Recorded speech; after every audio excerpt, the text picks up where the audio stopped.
Warm greetings from the high 10. 7-day shenanigans. Thanks for waiting. Sorry it took so long. Well, what can I say? Will. Will Smith, really? Did you have to smack Chris Rock in the face in public?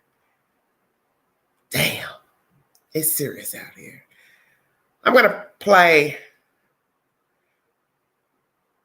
this visual here in a second, but I'm going to read you some things and then we'll go into what took place Sunday evening at the Oscars. Lord have mercy. Thank you all for joining me. Smoke in the city, indeed.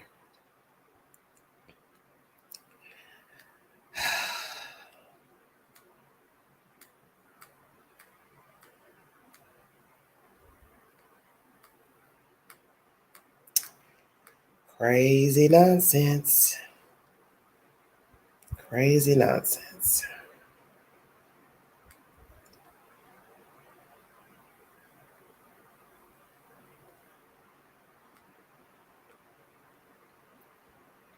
Hello, everybody in the chat.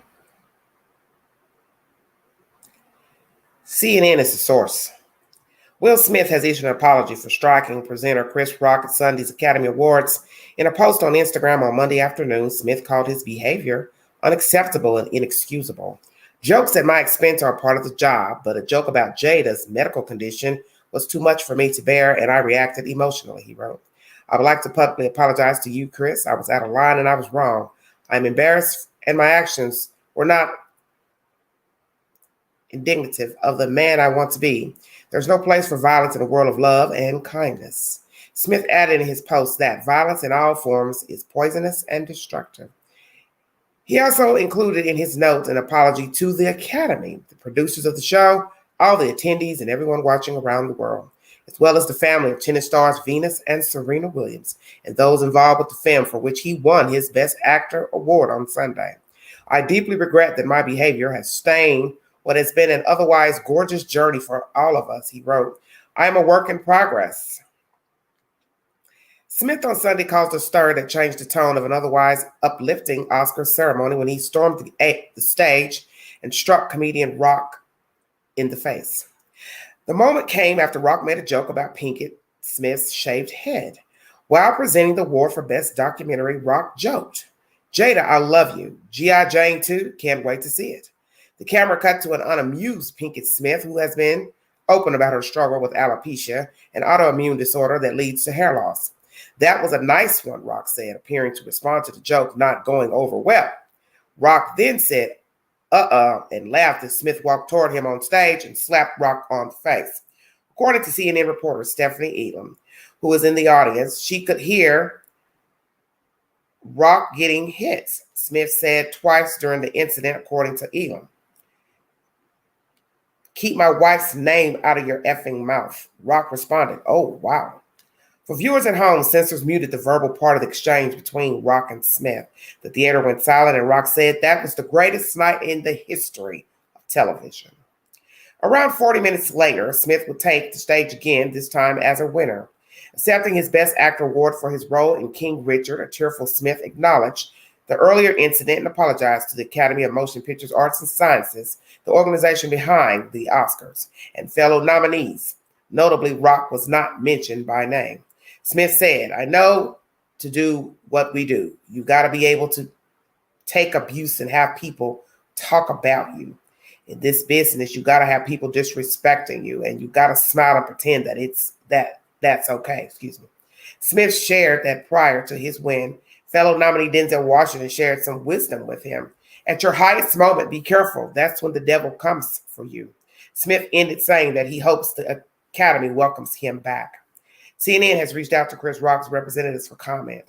Following the ceremony, the Academy Awards tweeted a short statement about the onstage incident that read, the Academy does not condone violence of any form. Tonight, we are delighted to celebrate our 94th Academy Award winners who deserve this moment of recognition from their peers and movie lovers around the world. The Los Angeles Police Department also said Rock chose not to press charges against Smith over the onstage altercation. However, the reaction to the moment continued to boil overnight as after parties raged on and the morning came. By midday on Monday, the Academy issued a stronger statement, this time condemning Smith's actions and revealing they had started a formal review around the incident. It added that it will explore further action and consequences in accordance with our bylaws, standards of conduct, and California law. Earlier on Monday, CNN learned that Academy leadership strongly considered removing Smith from the Oscars telecast after the incident, according to a source close to the situation. There were immediate discussions, but the Academy decision makers were seated in various spots in the Dolby Theater and couldn't mobilize to make a decision before he won Best Actor, the source said. At least a dozen members of the Academy met virtually on Monday morning to discuss a response to Smith slapping Rock, according to two sources with knowledge of the meeting. The meeting was described as heated and divided. There was no agreement on further action, according to the sources. The dozen members who met on their own volition and are being described as influential and recognizable members of the Academy, including actors and directors. The group does not have any disciplinary power, but they are considered high profile enough that the Board of Governors for the Academy could be influenced in any response they may have. There are more than 9,000 voting members of the Academy, comprised of Hollywood artists and film executives. This information is by CNN, amp.cnn.com. So basically, a joke was spun by Mr. Rock, Chris.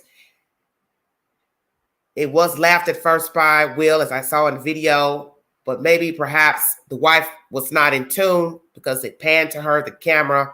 She did not seem delighted by the joke. And before you knew it, Will has come across the stage, slapped him in the face, walks off using derogatory language. It has also been said the two have made up via P. Diddy. And I'll give you a brief run of that, and then I'll play somebody else's content that also is bringing forth information to say the same. Will Smith and Chris Rock made amends after the now infamous slap. Page 6 can exclusively reveal. Sean Diddy Combs confirmed at the Vanity Fair Oscars bash Sunday night that the duo let bygones be bygones after Rock made a joke about Jada Pinkett's bald head during the awards ceremony. Boy, that even sounds worse. That's not a problem. That's over. I can confirm that. Diddy, 52, told us of the beef without elaborating on further details of how Smith, 53, and Rock, 57, had reconciled. It's all love, he added. They're brothers. A source subsequently clarified on Monday of Combs' comments that the hip-hop mogul said he spoke to both Smith and Rock separately after it happened, which has been confirmed. The source claims Smith and Rock didn't speak to each other. Hours before the olive branch, a source told Page 6 exclusively that the duo had arranged to work out their issues after the Academy Awards, during which the King Richard star apologized to everyone except Rock while accepting his Best Actor award. I want to apologize to the Academy. I want to apologize to all my fellow nominees. This is a beautiful moment, and I'm not crying for winning an award, Smith said. It's not about winning an award for me. It's about being able to shine a light on all of the people. Following the Wild Award show, Smith attended the Vanity Fair bash with his family and danced the night away, clearly unfazed by the drama that had arisen hours earlier. The former Fresh Prince of Bel-Air star was seen dancing and rapping along to his 90s hits, Summertime, Miami, and Getting Jiggy with It. Red Table Talk co-host Pinkett Smith, 50, was by Smith's side, moving and grooving with their kids, Jaden, 23, and Willow, 21. DJ D-Nice shouted out on the mic, "Congratulations to Will Smith," and lauded the movie star as a close friend of his. Meanwhile, many attendees at the live event told us they had initially thought the slap was a stunt and only realized it was genuine when Smith yelled out at the comedian, "Keep my wife's name out of your effing mouth." Pinkett Smith has been open about her struggle with alopecia, a condition characterized by rapid hair loss. She shaved her head last summer. Page 6 is the source for that set of information. So with this source, Page 6, P. Diddy is saying he talked to both men and that they have squashed this, although Will, when apologizing, did not name Chris by mouth. So it also says they didn't speak. So I'm trying to figure out, How can you apologize to someone without speaking to them? Unless you passed it to somebody else to pass it to them, which if they happen that way, then it's not basically genuine. What a mess. What a mess. I'm going to read you something from the Washington Post, and I'll play the video. Even before Will Smith returned to his seat, the rush to interpret the swing he just taken at Chris Rock was already underway.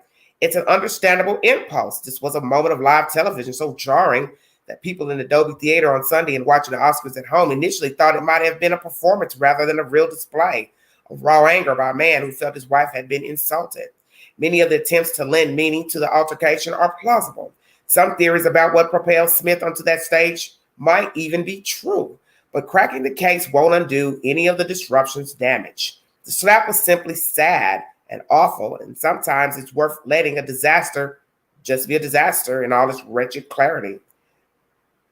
As Rock took the stage to present the award for Best Documentary, he took aim at Jada Pinkett Smith, who has alopecia and shaves her head to manage the condition's appearance. Rock cracked that he looked forward to seeing her in the sequel to G.I. Jane, the 1997 movie, for which Demi Moore famously cropped her hair.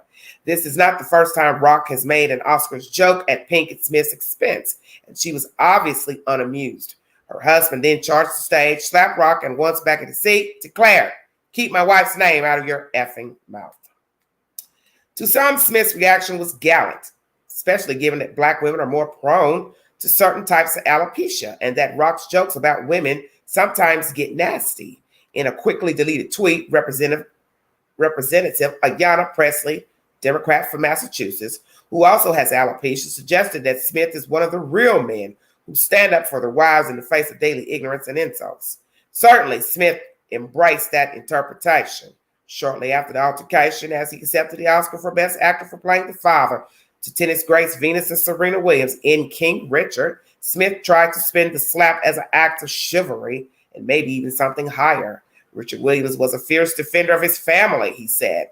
"I'm being called on in my life to love people and to protect people and to be a river to my people.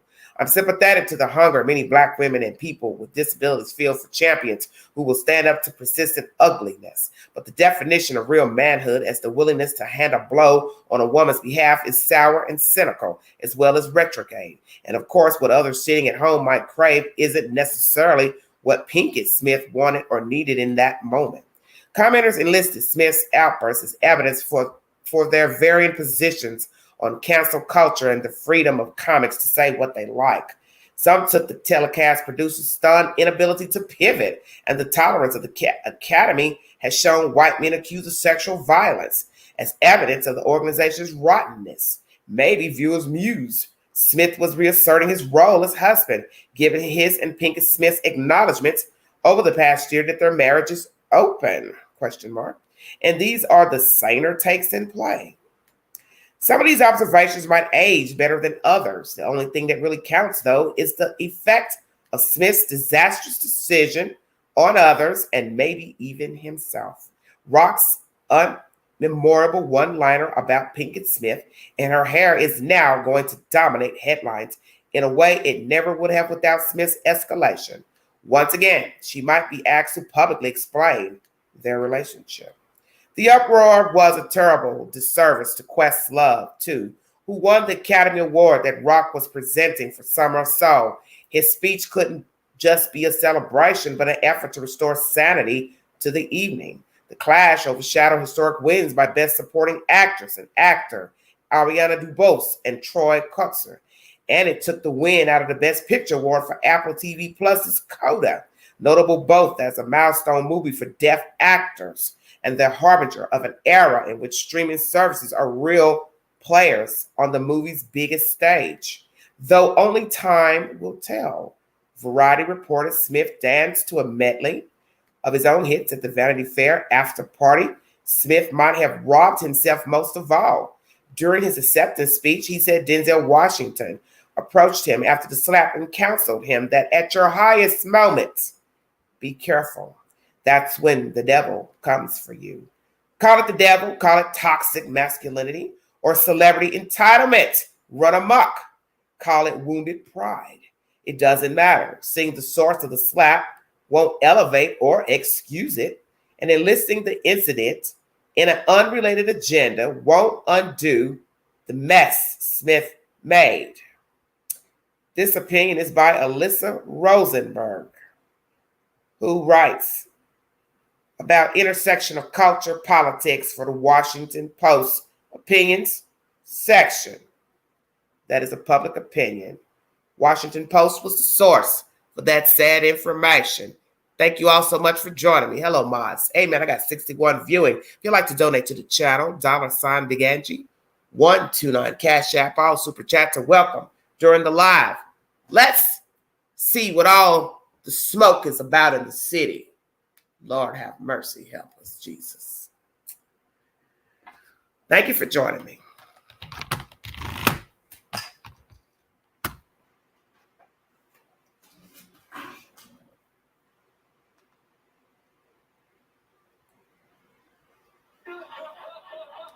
Okay, hold on. Got to rewind it back some more.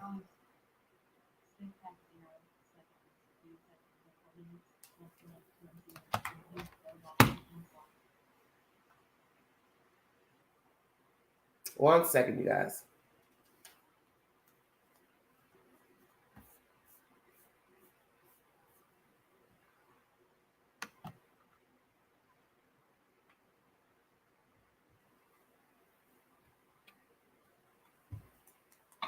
Oh,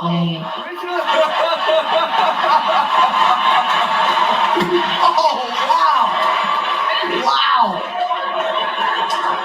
Will Smith. The feed goes silent, and so does the audience after Will Smith takes a swing at Chris Rock on stage at the Oscars. It all went down after Chris made a crack about Will's wife, Jada Pinkett Smith, and her shaved head. Jada, I love you. G.I. Jane 2, can't wait to see it. All right?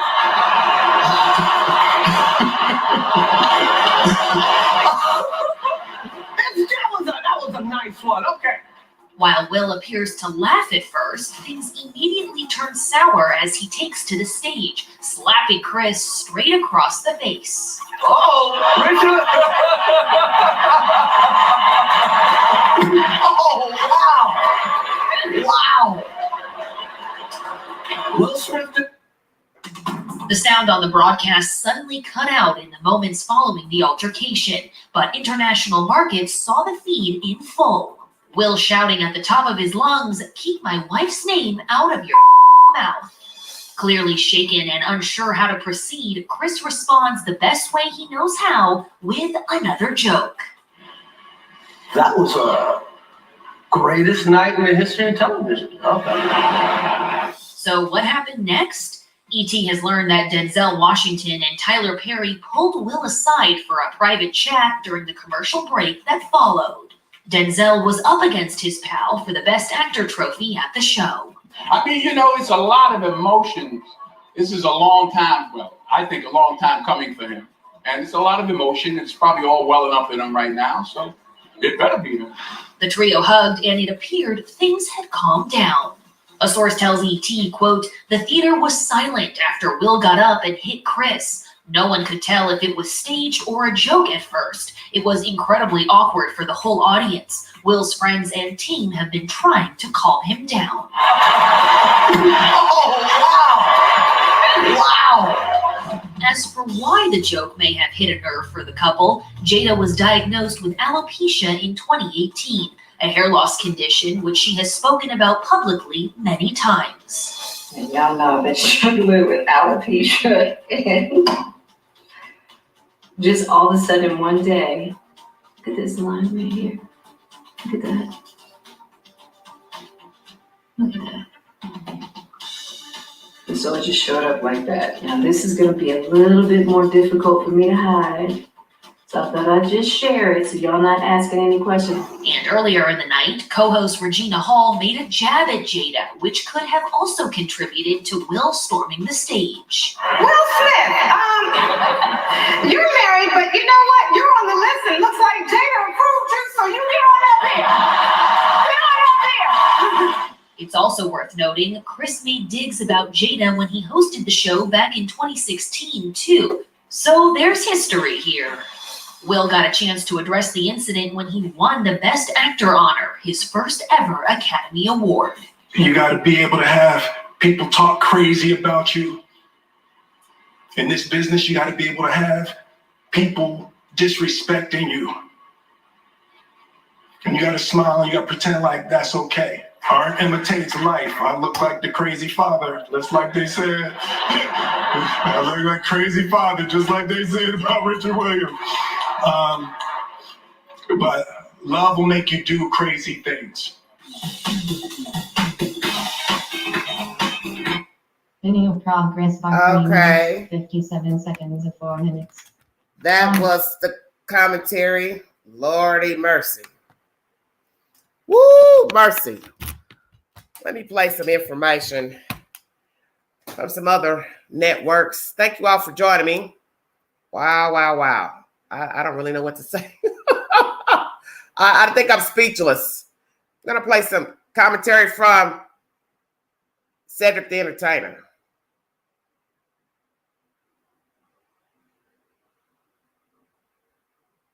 One second.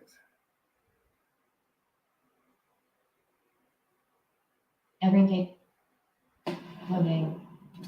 Tonight to celebrate. I want to let everybody know if I talk about your wife, don't try to run up here. A Cedric Entertainer. I'll be back and back. I do back smacks. And a comedian like, man, what a night though, man.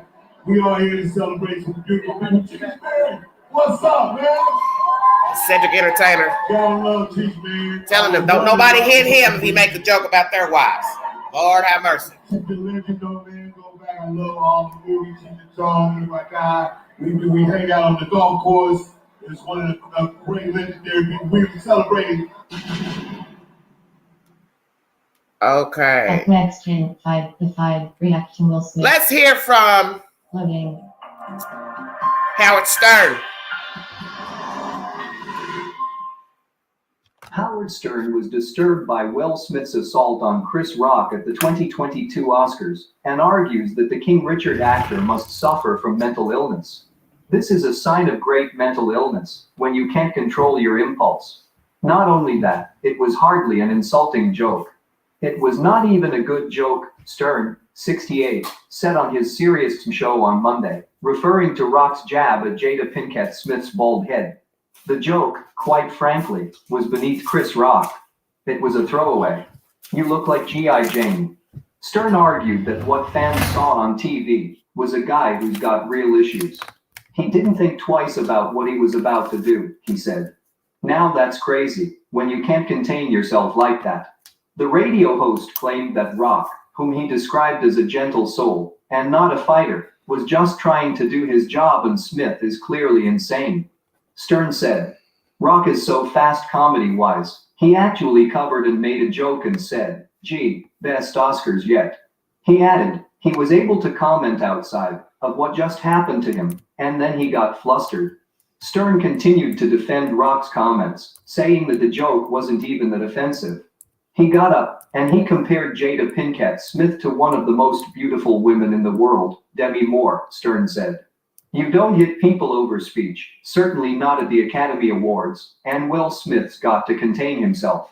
Stern also argued that it was unacceptable that no one did anything to contain the situation, and just allowed Smith to continue sitting in the audience. Here's Hollywood that's so outraged by every little thing. Not one person got up and said, hold on, we got an out-of-control situation here, he said.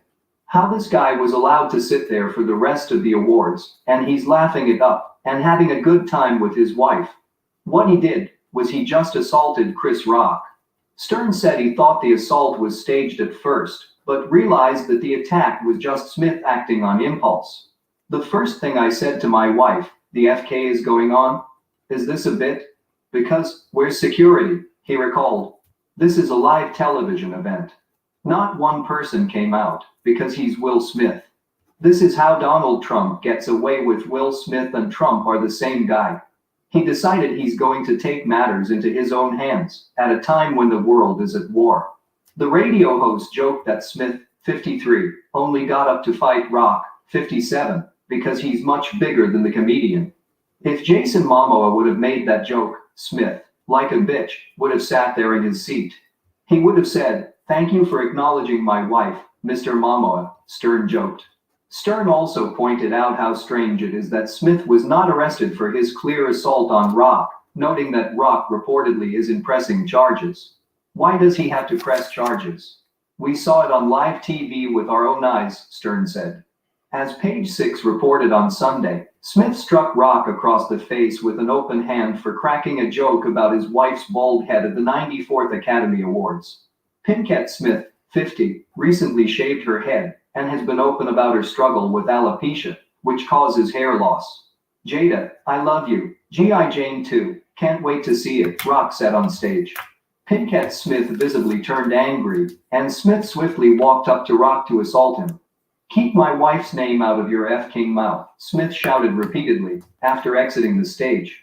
Minutes later, while accepting the Best Actor accolade for his role in King Richard, Smith apologized, though he notably did not mention Rock. "I want to apologize to all of my fellow nominees.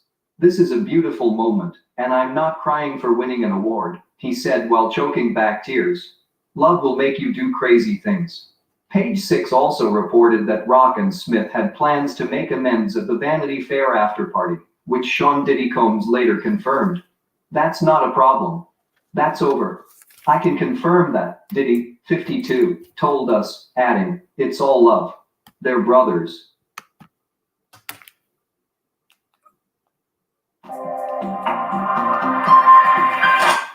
All right. Progress bar 4 minutes, 34 seconds. All right. 38 They seconds. now say the son cried. I'm going to play that as well by the CN News.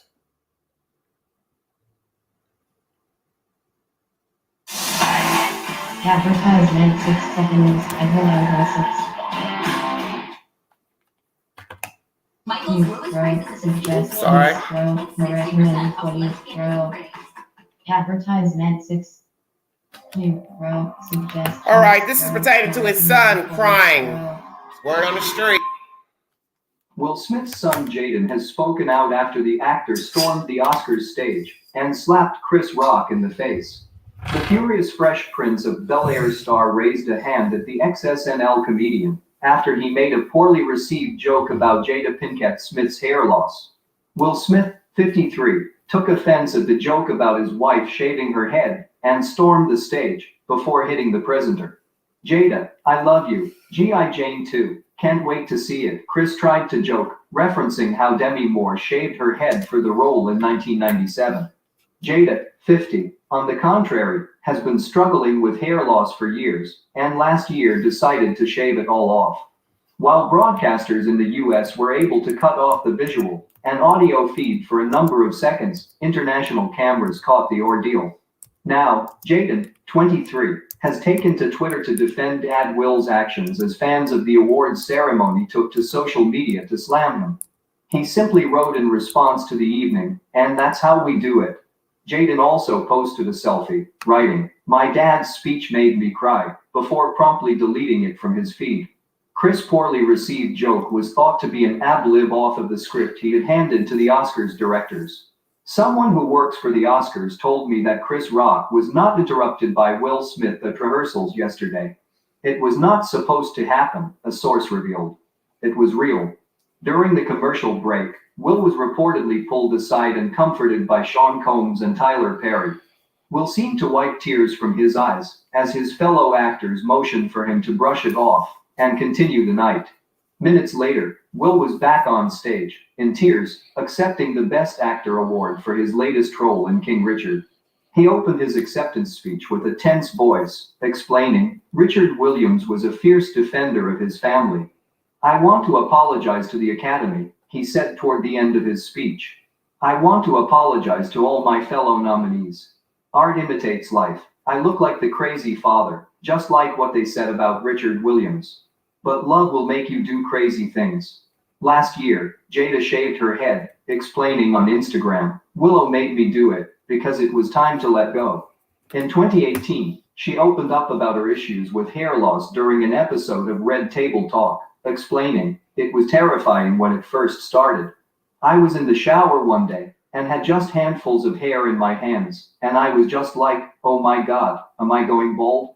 It was one of those times in my life where I was literally shaking in fear. That's why I cut my hair, and why I continue to cut it, she added. After meeting with a number of experts, the actress could not get an explanation as to what was happening. I've gotten every kind of test there is to have, she explained. They don't know why. That's CN News.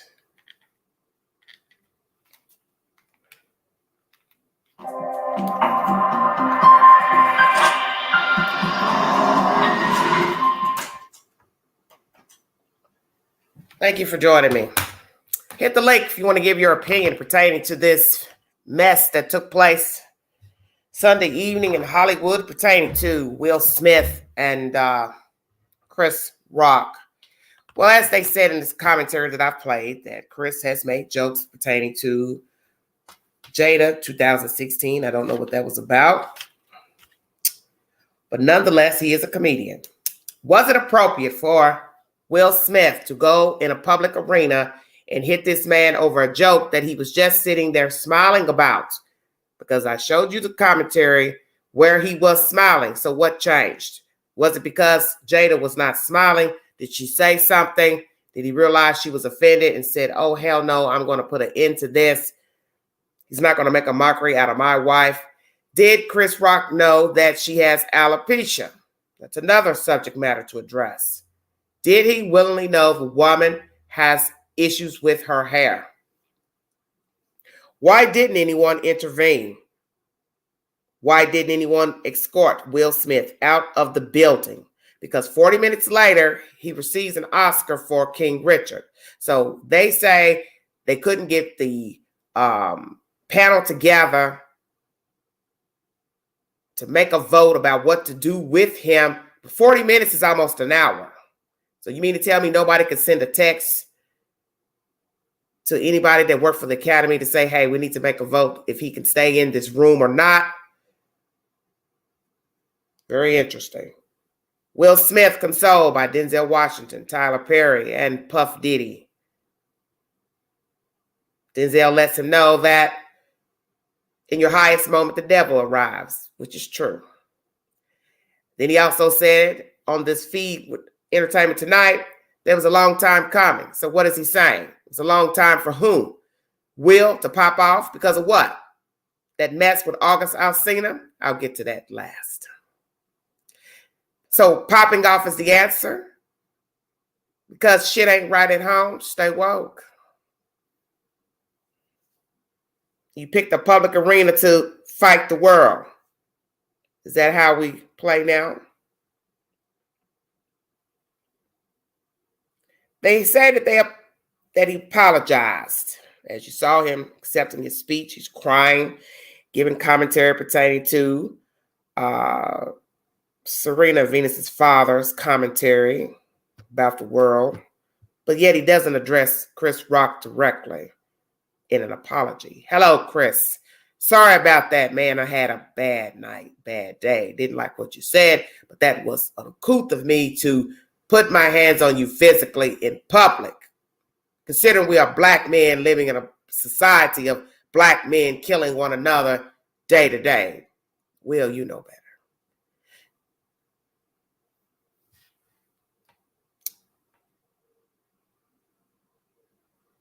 No charges were filed by Chris Rock towards Mr. Will Smith. And once again, it has been said that they have made up the two. But you didn't hear a public apology. And I don't count Twitter, Snapchat, TikTok as an apology. Did you call him directly or to his representative to get his number to call him directly? Because the right thing to do would have been to contact him right at that arena where you stood and hit him in the face publicly. You should have apologized once the Oscars were over. Man to man. Would have been the right thing to do.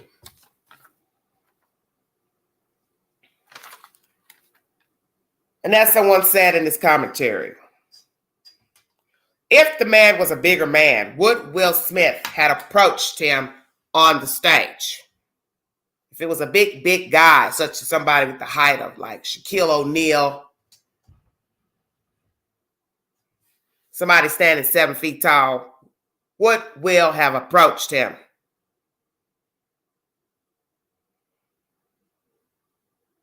And as I said, did Chris know that Jada has alopecia? Howard Stern says he has mental illness, something wrong with him to do that in public, act out like that. Is it true? Is he mental? Has he flipped out, lost his mind? What is wrong? Bipolar? What are we talking about? Because he was sitting there,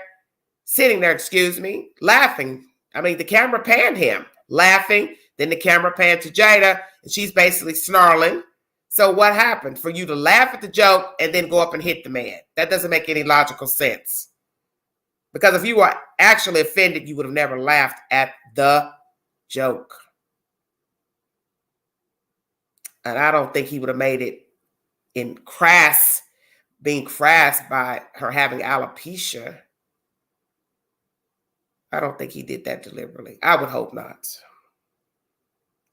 As I said, 40 minutes later, you receive an award, Will Smith, yet they still let you stay inside the auditorium to receive your just due.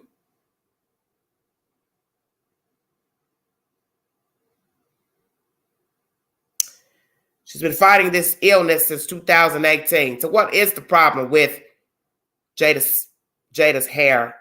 She says she's had every test done, and they don't know why her hair is falling out. Could it be stress? You're worried about something, your life, money, problems, your husband. You had an affair with a younger man that jumped off, became a media circus, social media news circus. And I found it interesting that we didn't hear Will Smith hunting him down to knock him out. Stay woke. Why not hunt the man that's been sleeping with your wife? He made a lot of statements, bold statements that you denied, such as you gave him consent, you gave your consent for them two, your wife and him, to do the do. And I do believe you denied that. Did you hunt him down to slap him in the face? I don't think so. So why would you slap this man for a joke about your wife's hair? G.I. Jane joke. What's really going on with you, Will Smith? Something the matter? Or did you just want to show out and be seen? And then you're crying, accepting your reward. So you say in that commentary, I'm not crying because I'm accepting this reward. Well, what are you crying about then, actually? You crying because you know you fucked up on a live broadcast and embarrassed yourself and your family and the participants. You took away from people's glory moments. Awkward moment for Mr. Chris Rock. He didn't know what to think. Others didn't know what to think. Didn't know if it was staged or deliberate. Then I think people realized it was deliberate when you started cursing, telling Chris Rock to keep your wife's name out of his effing mouth. But allegedly you two have made up. I'd like to have heard that conversation. Now that's when I would like to have been a fly on the wall, to hear what you said. But everyone will have their interpretation of what was said. And if the joke was genuine, disingenuous, you're entitled to your opinion. I just don't think that was the place to put your hands on a man. I think the appropriate thing to do would have been to wave your little finger like a school teacher and say, now you know that's not nice. And I think Chris Rock would have gotten the point. Oops, Big Daddy's offended. And so is little mommy. What will be the fallout with the Academy? They're going to meet I'm sure, to make a decision what to do, if there will be any ramifications for Will Smith. Will he be invited back to the Oscars next year? Will he be banned from the Oscars? Will he be fined for hitting someone during a ceremony? Is he also a member? Because a lot of famous people are members of the Academy. They have 9,000 voting members. Is he also a member? See, those things you have to ask. And as the commentary I brought to you says, the Academy has upheld white men who have done very felonious sexual acts. And I think you all know who I'm speaking of, a major producer in Hollywood who got away with sexually assaulting women and coming on to women. He is now locked up in a prison.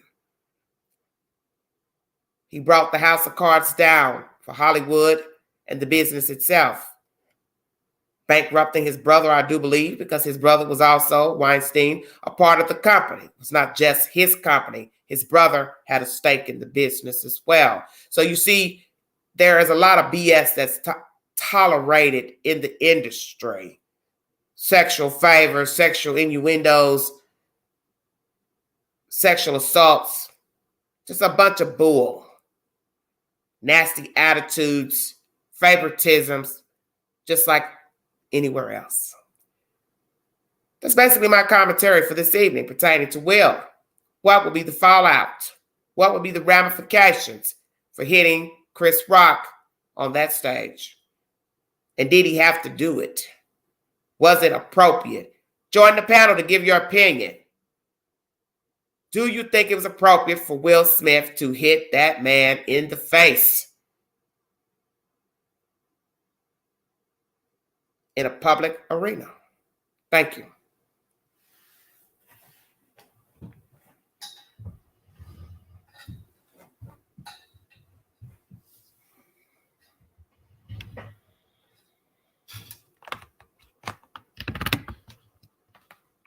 Well, we'll see what happens. If you have an opinion, you like to voice your opinion, I have 100 plus in the room. Give your opinion.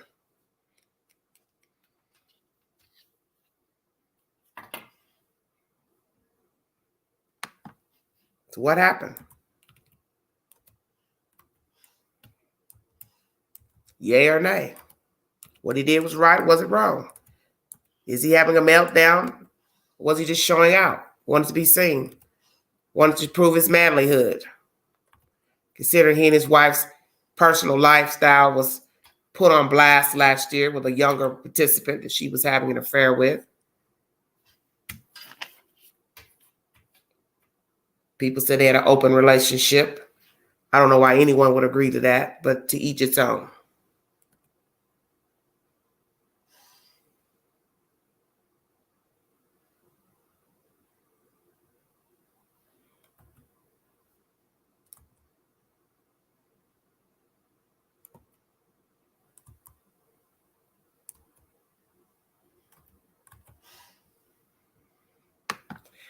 Here is my sweetie.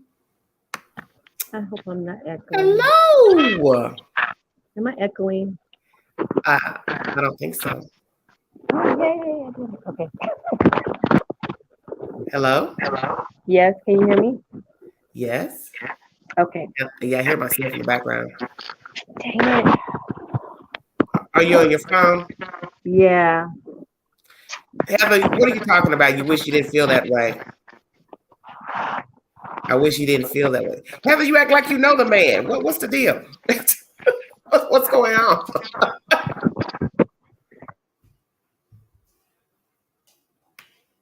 That's the point. We don't know people. We don't know why people do the things they do.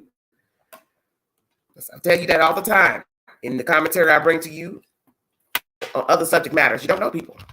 You don't know what they're thinking. You don't know anything. Crystal? Yes. Go ahead, honey. So I think that it was wrong for him to do what he did. I think that he overreacted. Okay. Because Chris Rock, okay, that's what he does. He's a comedian, right? He does that for a living, right? And he said it out of respect because he said, Jada, he said, Jada, I love you. And then you know, he's always gonna tell some type of joke or something, right? And I don't feel that he meant it as, you know, to insult her or anything. Because once he said G.I. Jane 2, I felt like, oh shoot, he just opened up the door for her, because she's like perfect for that, she'd be perfect for that part. So you're sitting here thinking of a real role. Oh my God. Yeah, dude. I'm like, you sitting here thinking of a real prosperous role for her, and Will trying to get jiggy. Yeah, because I was like, oh, she would be perfect for that part, you know. Not now. I was like, no, he didn't mean it. He wasn't even doing anything like that, like talking, you know, making fun of her out of disrespecting her, nothing like that. He just took it way too far. Yeah. And then for him to go up there and go, like, you know, do all that. Why didn't he do that with what's his name? August Alsina. Yeah. Why didn't he? You probably had to find him. He didn't live where they live, so you had to get on an airplane and hunt and find him. Shut up, Queen. Yeah, come on now. No, he overreacted and disappointed in that one. Do you think he was exerting his masculinity up there, man? He only did that because he's having some type of meltdown or something. I just said, but was he asserting his masculinity? No. What? You know what I think it is, because he was laughing and then she kind of like chuckled at first, and then she like looked like, you know.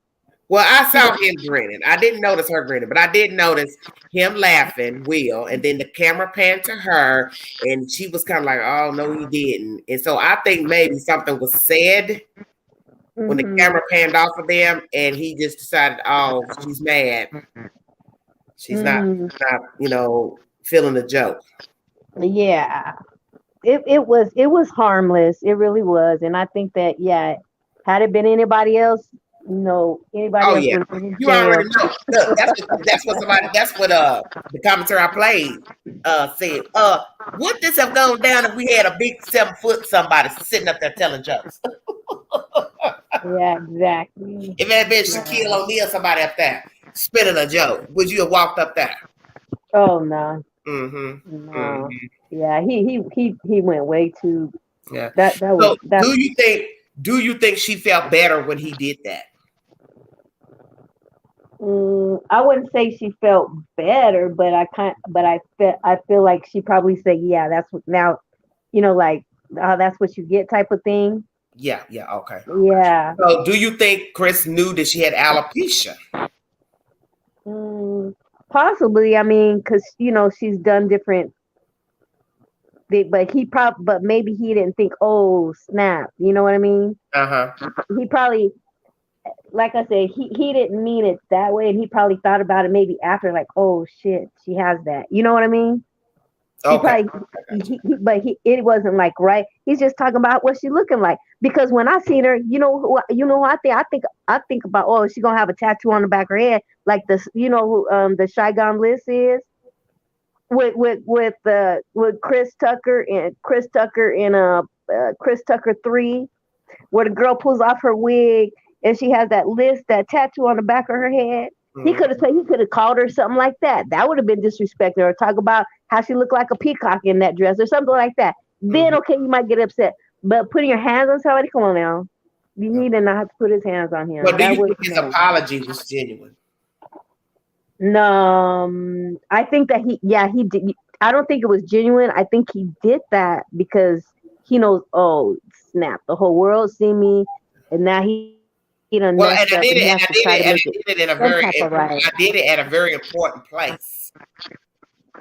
You didn't do it in the hood at the chicken shack. Yeah, well, he should apologize in front of the world. Yeah, that's what I think. Like he walked up there that behind the scenes apologies, that's a no-go for me. Yeah, just like he walked up there and slapped him like that. Okay, well, he could have got up there and apologized same way. So I don't feel it's genuine. Okay, so because I read your information and it says they didn't speak, so I thought, well, how can you apologize? I've never heard of an apology when you don't speak. Yeah. Well, do you think the Academy will do something to him as far as, let's say he's a voting member, his rights revoked as a voting member, not invited back? Would they fine him? They decided to fine him. What do you think they'll do? Nothing. I think that they may. I think that they may give him a fine. That'll be about it. They're not going to kick him out or none of that. They'll probably give him invited back. So you think he'll be invited back next year? Yes, I do. Yeah, he's gonna come back. What would the message be for allowing him to come back? They're gonna let him come back. This stuff, no. Okay, but I'm saying, the message you're sending, if you allow him to come back, the same as they let, I don't know, like Tom Brady. Look at him cheating all the time. He came back, right? The Oscars. I mean, there's so many. So that's not the same. It is. When they mess up, when they do something, and everybody knows that they do it, but they still come back. They still let people come back. This is no different. Like that, you get what I'm saying? All they're gonna do is give them a fine. That's all they're gonna do. They're not gonna arrest them or anything like that because what Chris said, he didn't want to press charges. So then, right then and there, all they're gonna do is give them a fine. That's it. Because they're gonna, well, Chris didn't, feel like pressing charges. I guess it's not that serious. We'll just give him a fine. Mm-hmm. But he can come back next year. He's gonna be back. He'll be back. Okay. It's all about money. Let me ask you something about her hair falling out. And she said she didn't. She's had all these tests done. They can't find out what's wrong. Could it be that she's stressed and that's why her hair is falling out? Yep, stressing. I mean, it could be a few things. It could be. Yeah, that's the next question I'm going to ask. Shampoo, should he be stripped of his award? Yeah, that I think they should take it away. Will they do it? I don't think they will. That's what I meant to ask. Thank you for that. Because I had already made a list of everything. So you got an award 40 minutes later after hitting this man in public. Didn't apologize to him then or there, because that'd been the perfect place for that. Then that defeats the purpose. Why apologize when you just hit a person in public over a joke? That would be something if they took his award and fined him and told him not to come back. That would make an example out of Will Smith, that you cannot do what you want when you want because you are offended or you're fighting for somebody else. Because see, that is why people do the things they do. They have been allotted the opportunity to do it. Yeah. Mm-hmm. I was like, oh my God, I couldn't believe he did that. But I was like everybody else, was that staged? But I was like, no. Well, you would think it because you're not expecting somebody to punch somebody or hit somebody in a public place. Okay, this is not Walmart. Mm-hmm. Fighting over a parking space or who took the last banana. Mm-hmm. Very interesting. Yeah. Wow. Yeah, he took that. If you'd like to give your opinion pertaining to the fiasco Sunday night at the Oscars between Will Smith and Chris Rock, join the panel. Thank you for joining me. This is Everyday Shenanigans. Hopefully hopefully they really do, do something seriously, because I know maybe there was a lot of kids and stuff, grew up on Fresh Prince, this and that, right? And possibly watching it, and then he says, "Oh, love will make you do this." And so that means to me, like, he's like saying, like, more or less, so if you love somebody, two people in the chat are saying he should be disinvited and get his award taken. 2 people in the chat are saying, take away the award and don't invite him back. Yeah. I think he would be devastated if they took that award away, but that would show him you have done a disservice to yourself, because these people voted for you to get the award, and this is how you would show favor to the Academy. So I understand fighting for your wife's reputation, but you also did a disservice to yourself and the Academy and that man whose role you played in. His children were there, all that. And the people who voted for you, he forgot. He was voted. They vote for you to get that award. You know, it's not some random person saying, yeah, they vote. So you really did, he did a disservice to himself. Mm-hmm.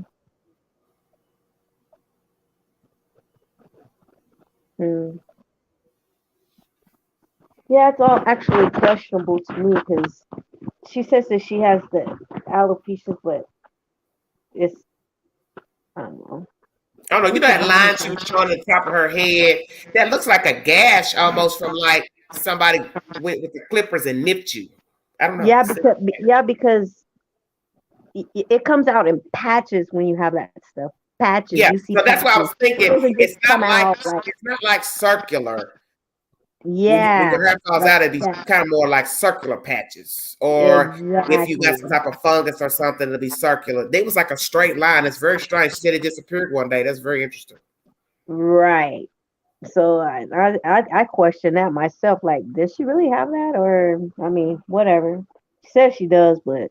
Yeah, somebody in the chat said it looks like a scar. It does look like a scar. Mm-hmm. Looks something like, yeah. And she says she shaved her head. Mm-hmm. She shaved it off because her hair was falling out. Well, that's what I was going to say. Could she have been nicked by whomever shaved her? Yep, that's what it looks like. Because you do get guys get scars all the time. Black men get scars all the time. If the barber nicks them, and a lot of men with their head with scars just like that, maybe not as long and prolonged, but I've seen some short scarring from getting their head shaved. Mm-hmm. Yeah, or maybe she was trying to, I don't know, maybe she was trying to do it herself. Try to make a design. and not have a guard. No, don't start. Girl, please. Crystal, get out. Maybe she was trying to put apart. Crystal. What? I'm trying to be serious. You sit here. I don't believe, not serious. I don't believe she has that. Your ass is not being serious. Golly. Okay. I don't believe she has that stuff because it's not. It doesn't come out patches. She has no patches on her head. Do you know I didn't want to think that? Because that'd be a terrible thing to think a person is lying. But you said her hair was she's lying. Who would want to lie about that? That'd be a terrible thing to lie about when you have people who actually have thinning hair and balding hair. That's exactly. what make up. Yeah, me myself, I don't know about everybody, but me myself, I honestly do not believe that she has that because she has not one patch of her hair. It's shaved like it's even. It's all shaved even, right? Even with that stuff, when your hair is growing back, you can tell that she has like a fade, right? You're still gonna see patches because that part is not gonna grow back. It's not like that. So that's what I was thinking when she said that. I thought your hair looked kind of smooth up around the edges and all of that. You know what I'm saying? Yeah, I don't believe. I think unless she's got the patches in the back where we couldn't see. I don't know.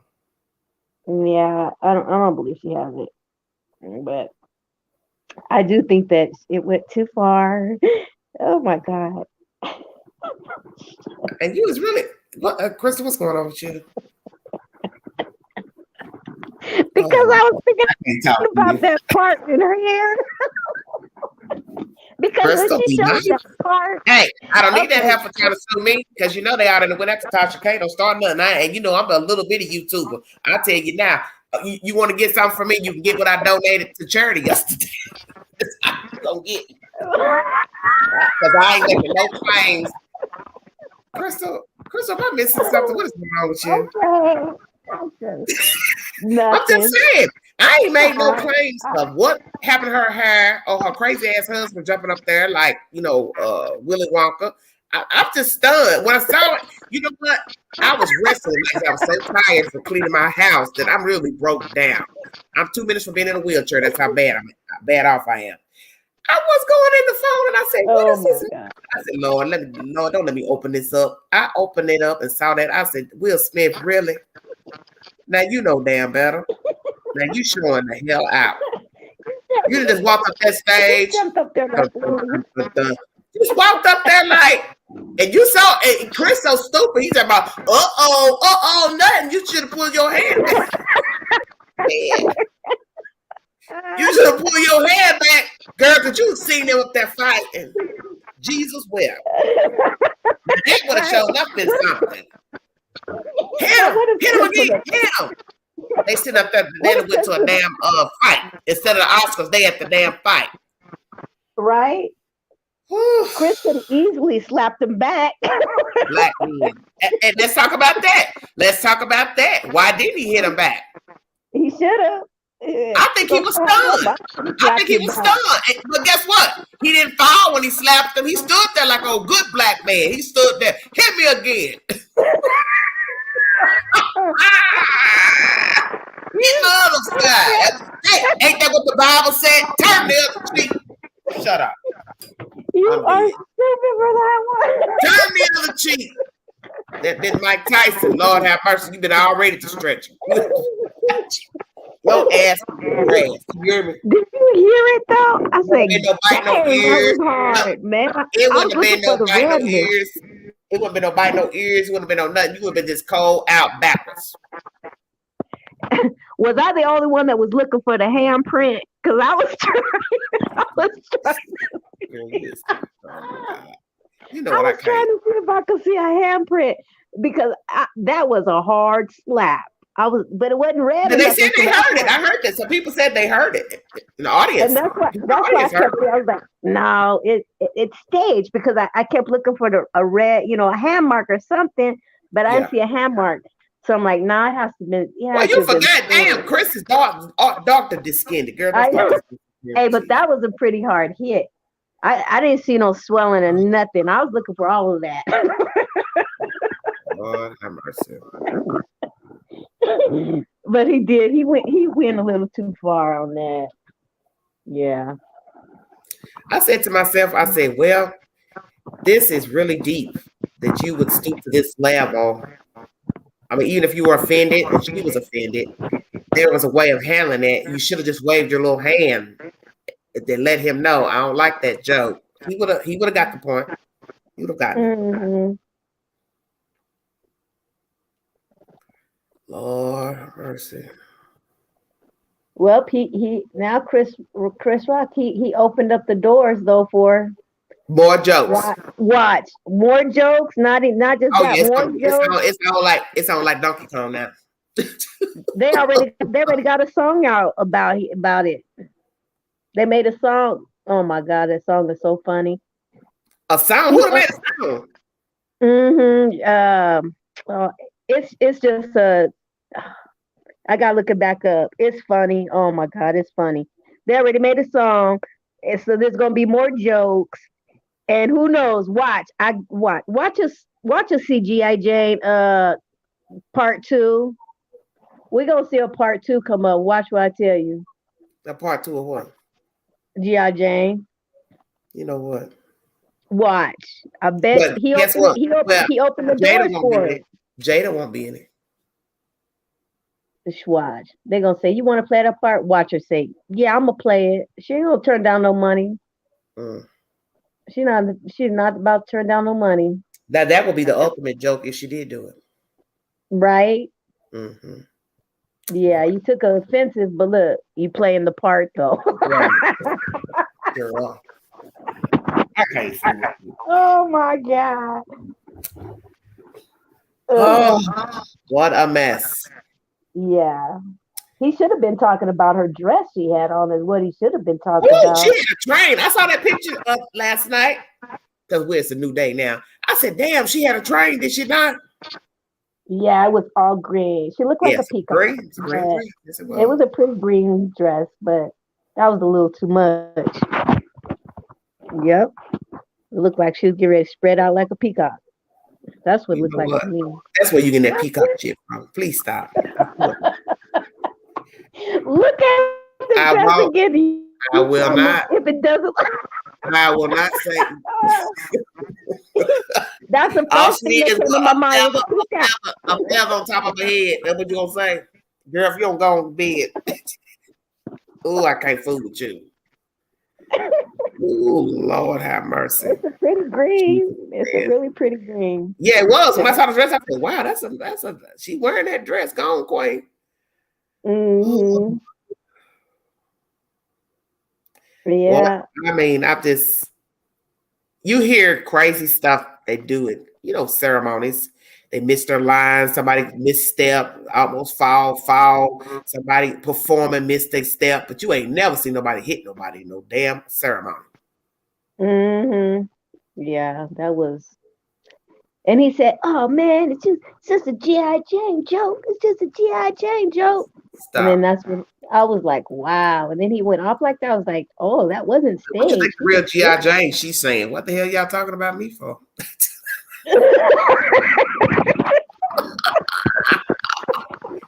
But y'all got look like he said, keep my wife effing name out your mouth. G.I. Jane said the same damn thing. Why y'all talking about me? Right, there you go. My name in y'all mouth. Ooh, Lord, I'm dead. Oh my God. That's funny. Oh my yes. God. Makara, exactly. It had to be one of us too. That makes it even worse. Black folks showing out in the white folks arena. You wrong. Right. Can't take black folks especially nowhere. when that's always the assumption that we cannot control our tempers as African American people. We're violent, we're this, and you will go do exactly what is assumed of African American people. You go show out in front of the world. Because it's one thing to loud talk somebody, but you walked up after laughing at the joke and hit that man in the face. Yeah, now make that make sense. No, he looked at Jada and realized, okay, she's angry.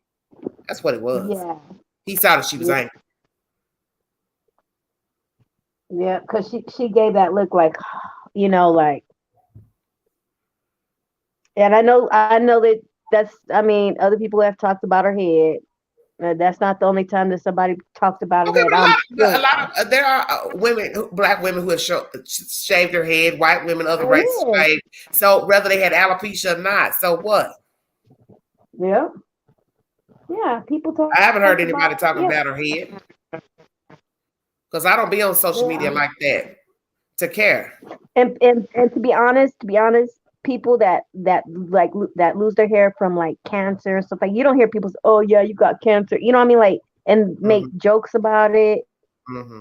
The average person doesn't do that. You know what I'm saying? That's why I'm saying, Chris, he didn't mean it like to talk about if she does have that stuff. Okay. He wasn't like trying to make fun of her like that. He was just saying, yeah, because she looked like G.I. Jane. If you look at the pictures side by side, she could be the sequel too. Yeah. And it would be amazing. But yeah. Oh my goodness. I'm just like, what in the world? What is next, Satan? What is next? I guess the Oscar said, well, we ain't gonna have none of y'all. We're gonna do virtual awards. We'll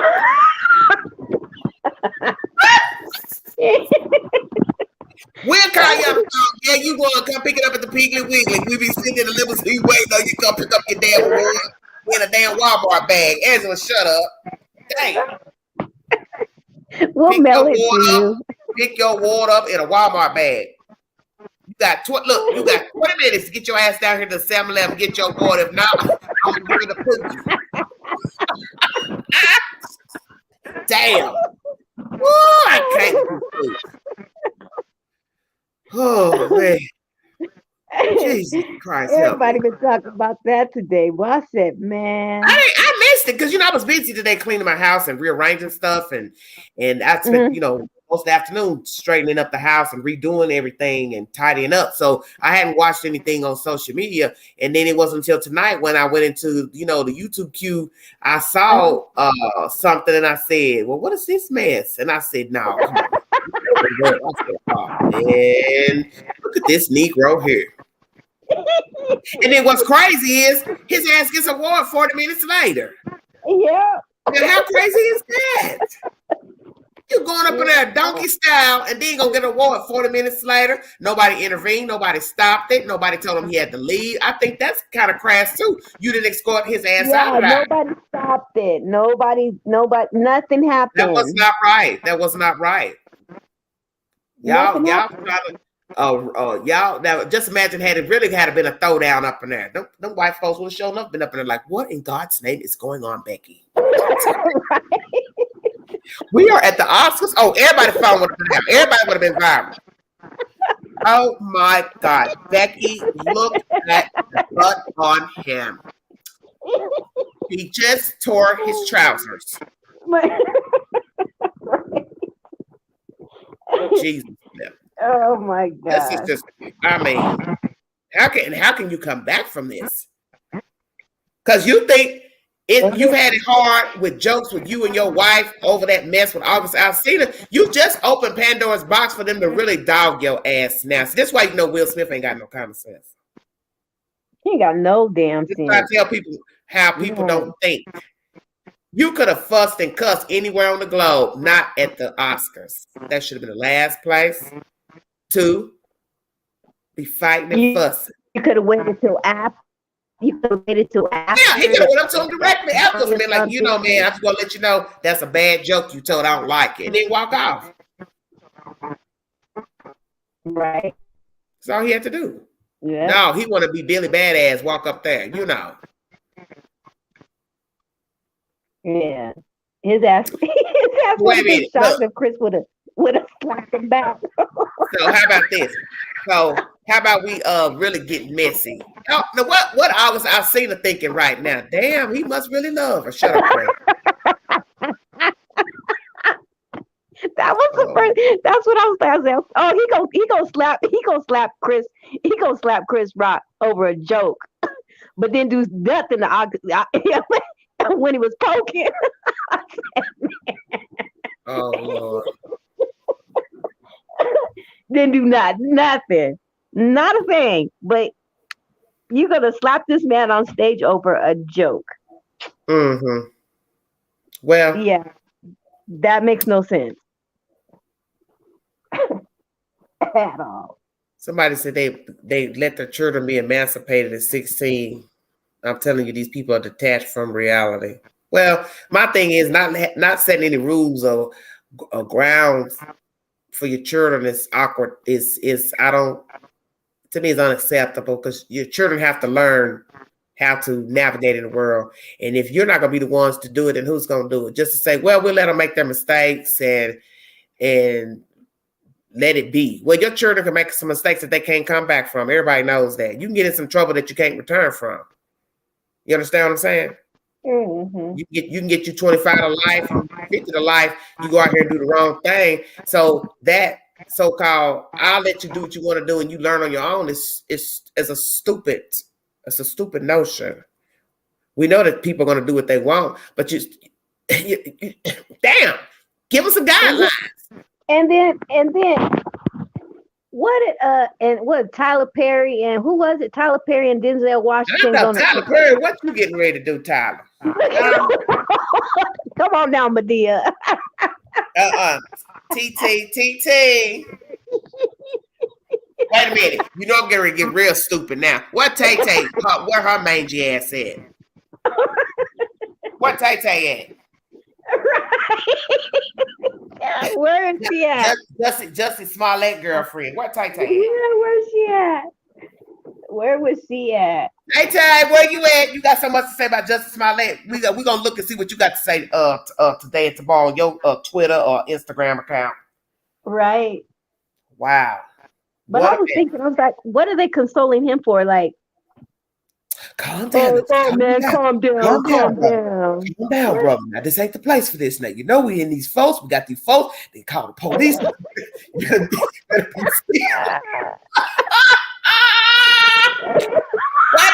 Medea didn't come out? I need a blood. I ain't got time for that. You should have walked her down. That's what Medea would have told him.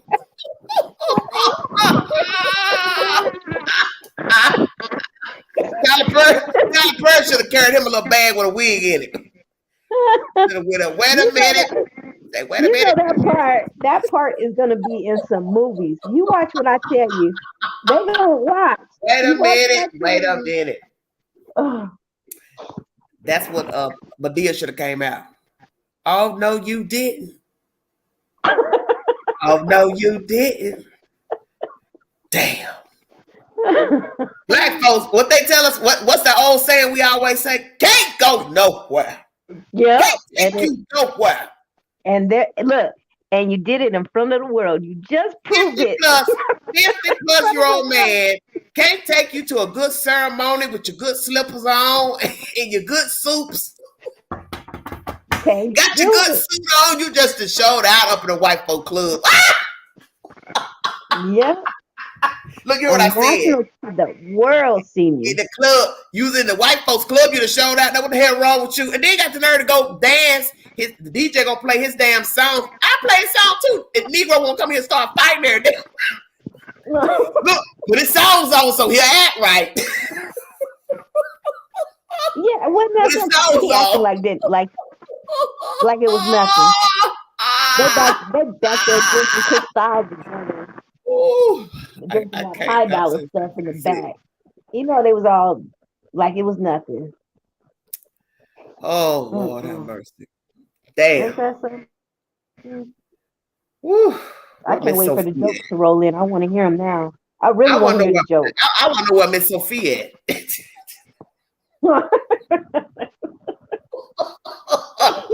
You know I had to go there. Sophia. That ain't that a pretty name, Daddy? Miss Sophia.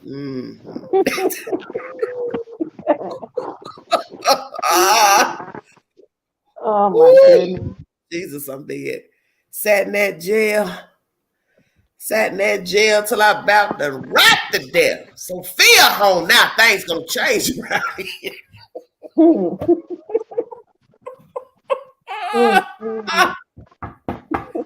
I'm speechless. I am literally speechless. I just said to myself, I guess because I'm so tired, I couldn't function to even bring a response. That it actually happened. I just was like, okay, did I fall asleep and I'm sleepwalking? What is really going on? And it was live. It's crazy because it was live. And so when it happened and you're thinking, you know, because they pull stuff and stuff like that there at that type of place. So nobody would think somebody would be stupid enough to get mad at a joke and go up there and hit the damn host. When did you ever hear of a host? It wasn't even a serious joke, though. That's what's crazy. You see what Howard Stern and talk shit to me. It wasn't even a good joke. Now you and Chris gonna be fighting. Yeah, it really wasn't a good joke. Keep talking, girl. What's her name came out looking like Serena Williams' dad. What's her name? The comedian lady. Oh my goodness, I forgot her name. I know one thing. You just made a mockery out that man. They daddy. Yeah. Even though I know, okay, he got himself defending his wife, but you just made a mockery out of everything. Right? And he gonna get up there and start crying and all that stuff, and he just went way overboard. Yeah. He went way overboard. Yes, Lord. Yes, Lord. So what's next? Now for Wilhelmina? What's next for Wilhelmina? Shoot. He ready now.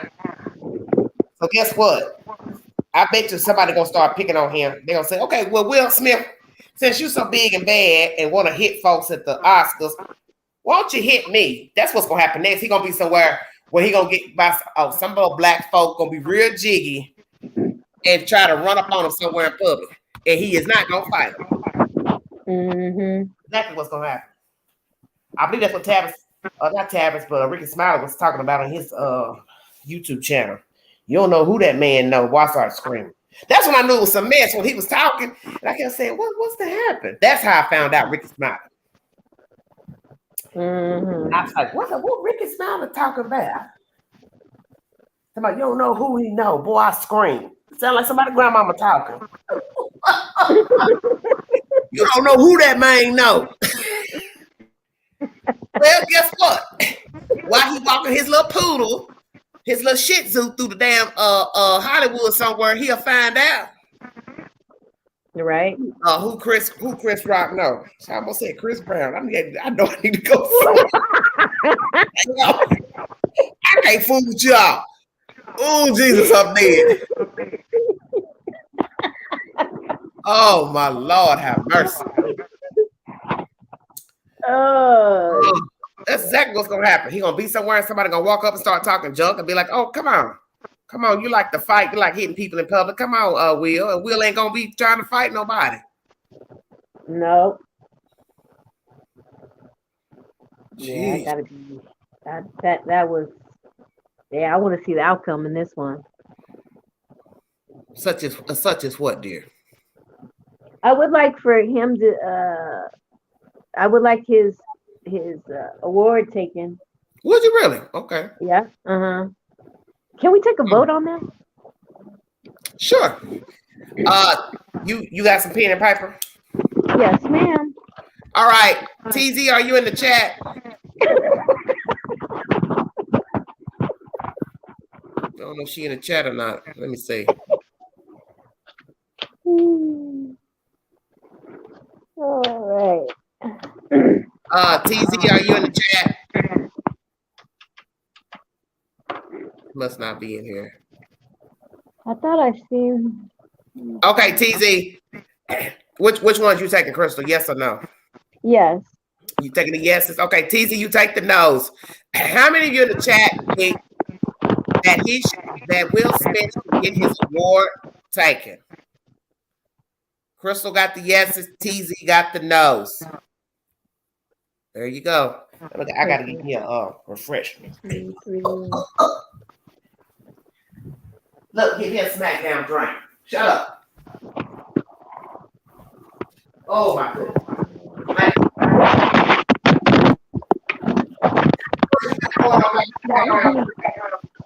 That was me.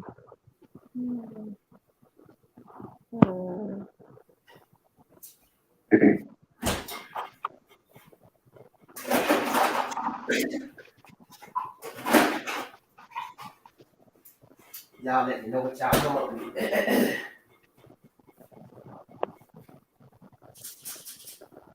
Ooh.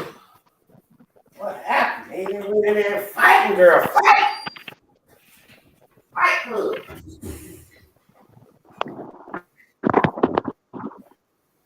What's the number?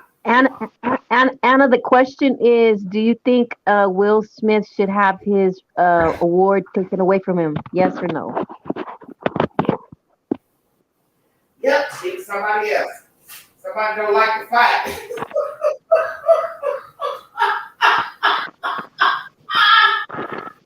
Oh, Jesus. Lord have mercy.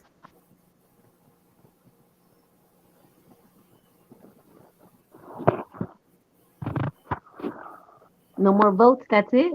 Okay, let's count them up. What you got? Dang. Oh wait, hold on. Huh? We're still going. Okay. They still can't count. Come in, vote for it. You all participate. You are echoing terrible. I'm turning my mic off. What you gonna do? Sing for us?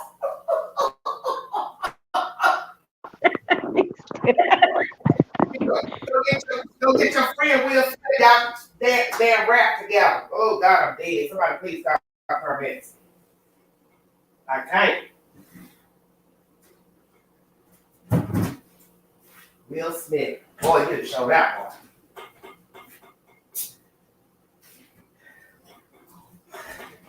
They should have been, hell, was they playing Lil Jon? Tear the club up. Tear the club up. Jesus, what? They had rap music playing? Why they going to the club acting a fool? What's the number? Okay, 1, 2, 3, 4, 5, 6, 7, 8, 9, 10, 11. I had 11 yes. Hold on. 11 yes. How many I have no's? 12 yes. 12 yeses. Yes.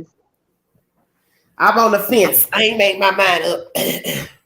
I'm still thinking. T got what? How many? I don't know how many she got. Dang, I'm surprised that a lot of people say no. 11 no's. Interesting. Well, You're right. And yeah, he did earn it before all of this, but you have to set some type of example. I mean, I don't want him to go to jail or nothing, but you're right. Because now, if you don't do anything about that, somebody else will do the same thing. Yep. Anytime you have an award, You have somebody to set. jiggy, they come in there high, drunk, tear the whole damn place up. Yeah, you have to set some type of example. So That's the reason why people act the way they act, because there's no repercussions. Mm-hmm. No repercussions. TZ got 13 no's. How many yeses did you have, sweetie? And I had 12. So y'all neck to neck. Okay, best host for the Oscars. Well, Chris hands down earned that. Did he not? Mm-hmm. Chris, guess what? You're coming back next year. Right? They probably put him. Let me tell y'all something. Y'all better wake up. You think the Oscars ain't gonna send him another check? You better wake up. Yeah, and Chris handled it. He handled it like they gonna send him another check for what he endured on Oscar night. You can put your money on that. Yep.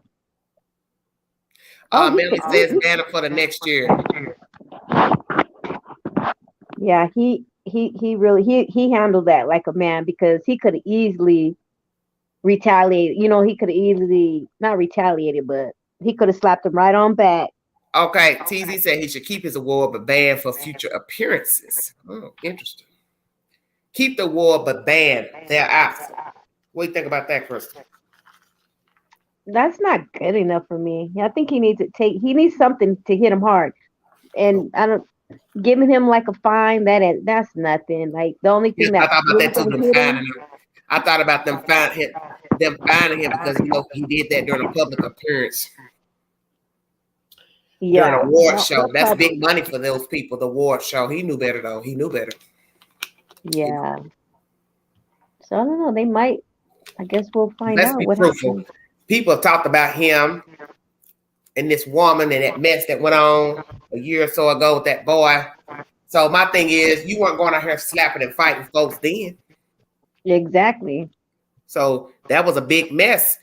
You all, your personal relationship has been put on Front Street about her having a relationship with a younger man, and the man says that you gave consent for them to have an affair, and you said no. That was some serious mess that went on, and you didn't go find August Alsina to beat him up, or taunt him, or harass him. But why would you get mad at this? Just a sly joke about her head. And I get it. Nobody wants their hair talked about because they're losing their hair. I get all of that. I know all about that. So that's not no issue. Yeah. Did he do it deliberately to poke fun at having alopecia? That's the point. Yeah, and he wasn't. And I don't think he was. I think that he like seriously looked at her and was like, dang, like what does she look like to me? She looks like G.I. Jane. Oh yeah, let's do a sequel. I really think that he honestly thought that. I'm telling you, because when I seen her in that dress, the first thing I thought was, what does she look like? And I didn't even know nothing about, she has this or claims she has this. Yeah. I didn't know she had no hair problems either. I thought she just automatically I just, oh my gosh, she looks like a peacock. That's what I thought. And I didn't mean it to be funny. You and this damn peacock. I just thought I thought you were trying to say that. What did you try to say? She's like a peacock before the damn dress. What you saying? Kristen, killing me right now. I just felt like when I seen her in the dress, before I didn't even know nothing about this other stuff. Mm-hmm. But I'm telling you, that's the first thing that popped in my head was, oh my gosh, she looks like a peacock. And I was like, is that how she got the design? Like what? You know what? I can't. What did it look like? Because it was like a long, and I didn't think she looked like a peacock. I just thought, oh, that's a long dress. All I thought was it was a long train is what, I know how long the train was. I said, whoa, she got a long train. Have you ever seen a peacock with their feathers?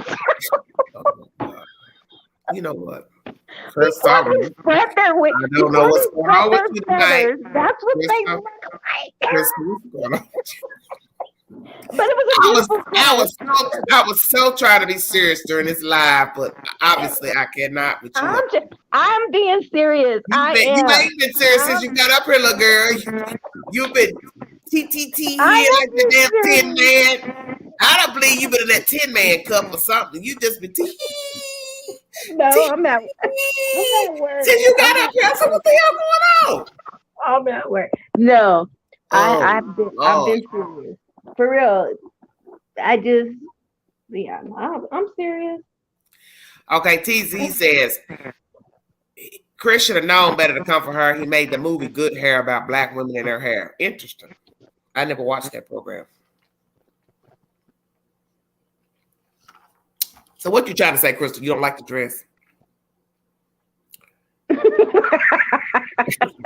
See where this is going. I mean, it was a pretty dress. It just reminded me of a peacock. I mean, that's it. And so it don't help. She ain't got no hair. I can't fool with you right now. But I didn't say that. I was just saying. I'm not even gonna repeat to nobody in this live what was allegedly said to her by Tiffany Haddish. I saw it on another YouTuber's post. I prayed that was a lie. Go look it up because I'm not repeating it. I thought you's a nasty black woman. You is a nasty black woman. What I want to know is, did you do that to Common, your black buzzard? Filthy ass mouth.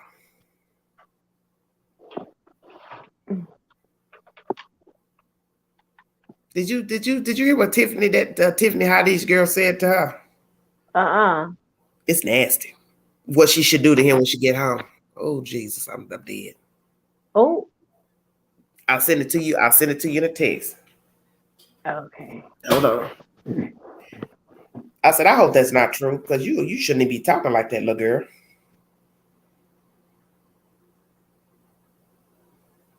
Hold on.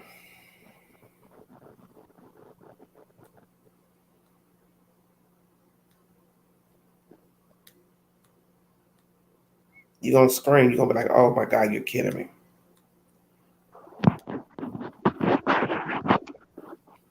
Yeah, Will got in his feelings. he got in his feelings about that one.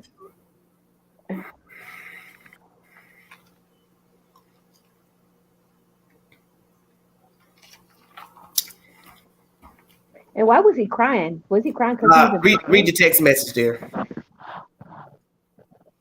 Oh. She nasty. Oh. And I'll try to read the comments under the post. And somebody said, I don't think she need you to tell her how to please her man. I think she know how to do that. And then somebody posted, well, we know August Alcina liked it or something. I said, y'all. Ooh, y'all some nasty heathens. Shut up, Satan. Oh my God. Shut your mouth. Oh, wow. Ooh. I am dead. And then I'm so damn crazy, like I'm an old person. I'm sitting there trying to picture it. That's what she said. I said, you know what, Angel, go to bed. Jim.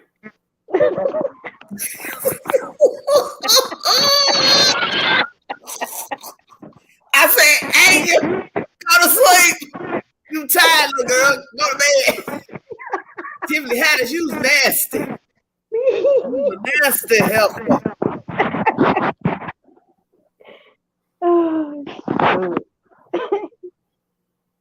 Teasing you. Shut up, teasing about I'm hollering. I guess you will. All I can say is you got shut up, Amy. Don't do it on this live. Shut up. You should have talked about a peacock. That what the hell she'd have been doing what she told her to do. Good goobly goo. I'm dead. Fuck, I will spit my drink out. Girl, shut up. Let's get off my line. She was not helping. Hey, y'all sitting here just chatting in the chat. Hit the link and give your opinion. Yeah, get up on the panel. I want to hear somebody. Please stop. I want to Go hear somebody. find it. Y'all go look it up. I can't tell you everything. Go look it up. Go look it up. Just go type in her name. It'll come up.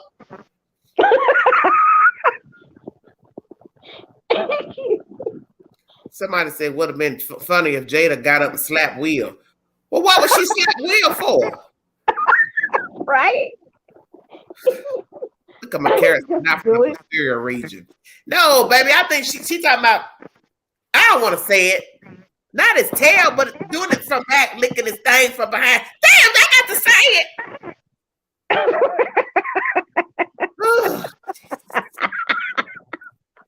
I can't. Well, maybe had you lit Carmen back there, you would shut Anya, please. Y'all stick together. I should go get her some advice on what to do to him when you just ain't you just busted up your relationship with Carmen? Whatever the hell happened to y'all? What happened to them too? You know, I don't keep up with Hollywood relationships. It's too much. I got my own problems. Ain't that the truth? I don't need somebody else's. I don't never know what these folks are doing. Let me tell you, I was looking at the phone night before last, and I'm looking at Kim Kardashian in the short. She crying and moaning. Somebody can call her to tell her something about Kanye or Ye, whatever the hell his name is. And I thought, what the hell he done now? You know what? She another one need to get some damn balls about herself. You couldn't call and tell me nothing about what Ye was doing. Mm-hmm. He ain't dead. He all right. As black folks say. He alive. You know how black folks say. He alive. She alive. Yeah, she alive. Well, she all right. Yeah. She all right. Don't call me with the what Pookie did. I don't give a damn about what Pookie did. I ain't with Pookie, and let Pookie do what he wanna do. Right. Don't call me telling me about what somebody done done. Mm-hmm. And she all up on the phone, just a crying. And her sister sitting there looking at her. Then hear her mama standing up there looking at her. Oh Lord, where's Bernie Mac when you need him? I need Bernie Mac. All out. Jesus. Why is that man not alive? Man, what happened? What is it? Girl, I've been someone eating a Hershey bar with almonds. You know, and I bought me some at Walmart tonight too. Don't you start with the queen. Calling me talking about some yay. I've been like, hold on a minute. Girl, I went and got me a Hershey bar with some almonds. And got back on the phone. Now, what did you just say? Yeah, did this. Okay, hold, please, and hang up and go back and get back under the covers. I don't want to hear all the shenanigans. It's stupid people talk. See, you got to learn when to stop engaging and stop. See, he probably still miss Kim. What her name? Kim. See, I'm getting old. I forgot her name. What her name? Gertrude. Gertrude, baby, get your new friend. Because you know she like her some black men. Woo, shut your mouth, say. That's a whole new conversation. She love her some black men. Damn.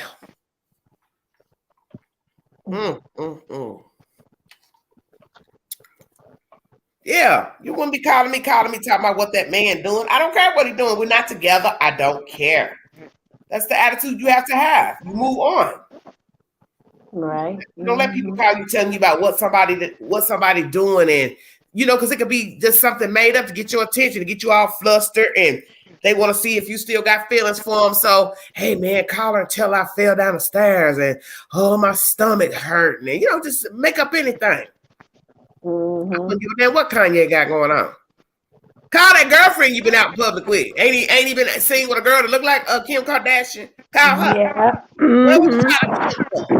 You gonna get somebody on the phone to call her? No, boo-boo. Get your friend to call that look-alike, that doppelganger. Yeah.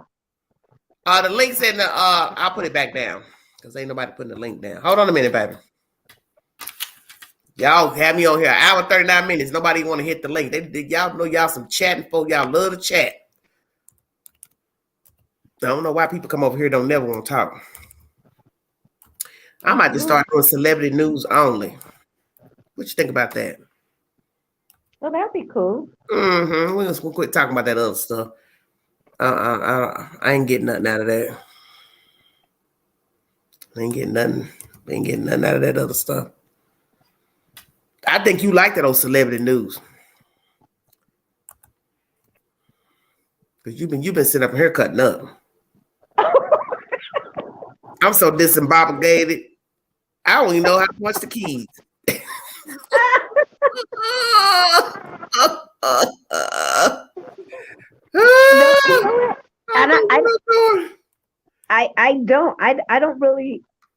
I don't really care about the celebrities and all that stuff because I'm like, okay, I got my own problems. I don't need somebody else's problems. But little things that might pique my interest in something I'm doing, I'll go ahead and talk about it. Like Jussie Smollett. That's an interesting story, Oh, very. Yeah, stuff like that. Or like what happened with this. You'll just dance with that line, talking about somebody put a noose around your damn neck and some white men were following you in the dead of winter. Ain't no white men downtown Chicago were looking for you. I can tell you that because I'm from Chicago. No, sir.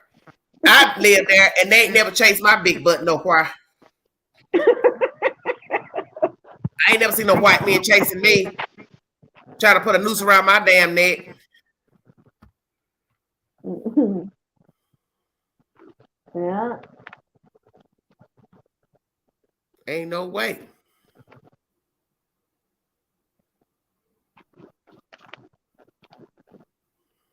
Yeah, when you're with somebody.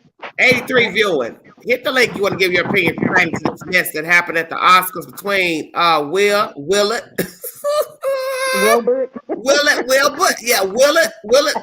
Smith and Chris Rock. I want to rock right now. But he thought he want to get a crack rock after somebody hit him in his damn face. Here come Anna. All right, here we go. I'm gonna mute you, Crystal. Anna, where you calling from? Oh Lord, I'm calling from South Alabama. Okay, South Alabama. What you got to say about what happened at the Oscars? My opinion on that whole situation, I watched all kind of TikToks and comments and stuff on YouTube today, and I didn't know much about Will Smith other than his movies and like Fresh Prince of Bel-Air because I grew up on that. My kids watch that still now, but like some people were commenting on like he come out with his book. I didn't know that, and he talked about like being a coward and stuff like that. And Jesus, see, that's just too much right there. No, I think what he did was, yes, wrong. That was inappropriate. He acted out. He should not have done that. But I see somebody as a human that's going through a lot. I think he has a lot of pressure on him. And he acted out. Let's talk about that. If y'all want to bring that up, that bullshit that's old with that August Alsina stuff, that's a choice that he, his wife, and that guy initiated, signed off on. Because my thing is this. August Alsina said Will Smith gave his consent. Then Will, I believe, denied it. So my thing is that's a personal stuff y'all got going on. I didn't know about any of that until today.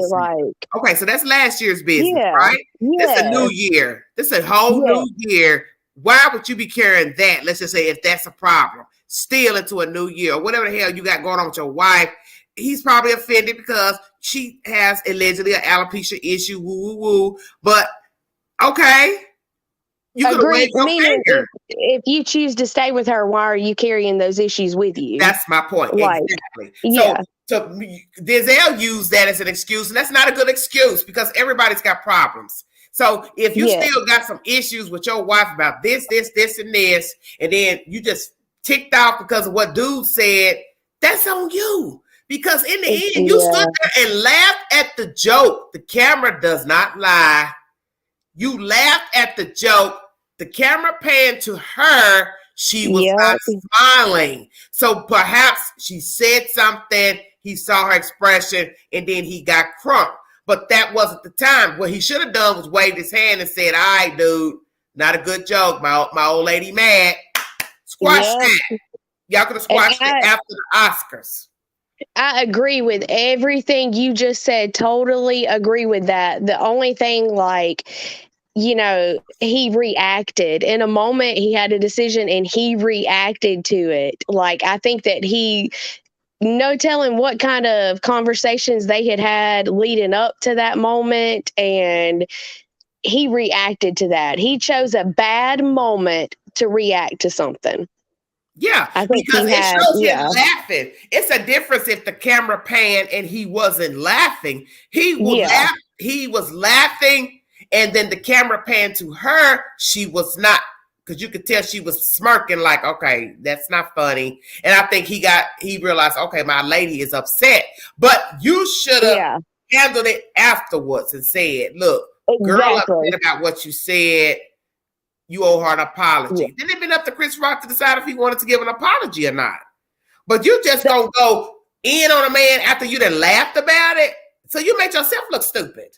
Exactly. Yeah. The only sympathy I would have for Will Smith is that, like, I can honestly say, like, I could sympathize with him in the way of my husband calls me a people pleaser. I'm very much a people pleaser. I don't know how to say no. I don't, I want to please everybody. How old are you, Anna? Yeah, I'm 34, almost 35. Well, let the queen talk to you for a second about that. Hey, I'm getting better about it, though. I said, are you listening? Are you listening? Yes. Yes, ma'am. Stop. Just stop. Because let me tell you something about pleasing people. It'll never be enough, even when you're saying yes. Oprah Winfrey said that many years ago. I had to learn to say no because people just assume because I have money, I should say yes. But it don't matter that I got the money or not. And she was right. Because in the end, it goes back to what I'm getting ready to tell you. They'll keep coming back. See where I'm going? Yep. Yes. It'll never be enough. So every time you something. Yeah. Okay. How long we gonna do this song and dance? Yeah. Sometimes you gotta tell no to preserve your own self.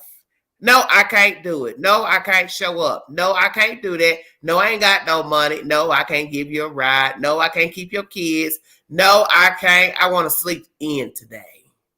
Ain't nothing wrong with telling somebody no. You are 100% right. And it has I've gone through a lot in these past few years to make me realize that. Yeah, because you'll be like her. 100% you'll be like Jada. Right. You'll be like Jada missing your hair. Say, whoa. Yeah. Because perhaps her hair is not an alopecia problem. It's a worrying problem. See, stress will make your hair fall out. Everybody knows that.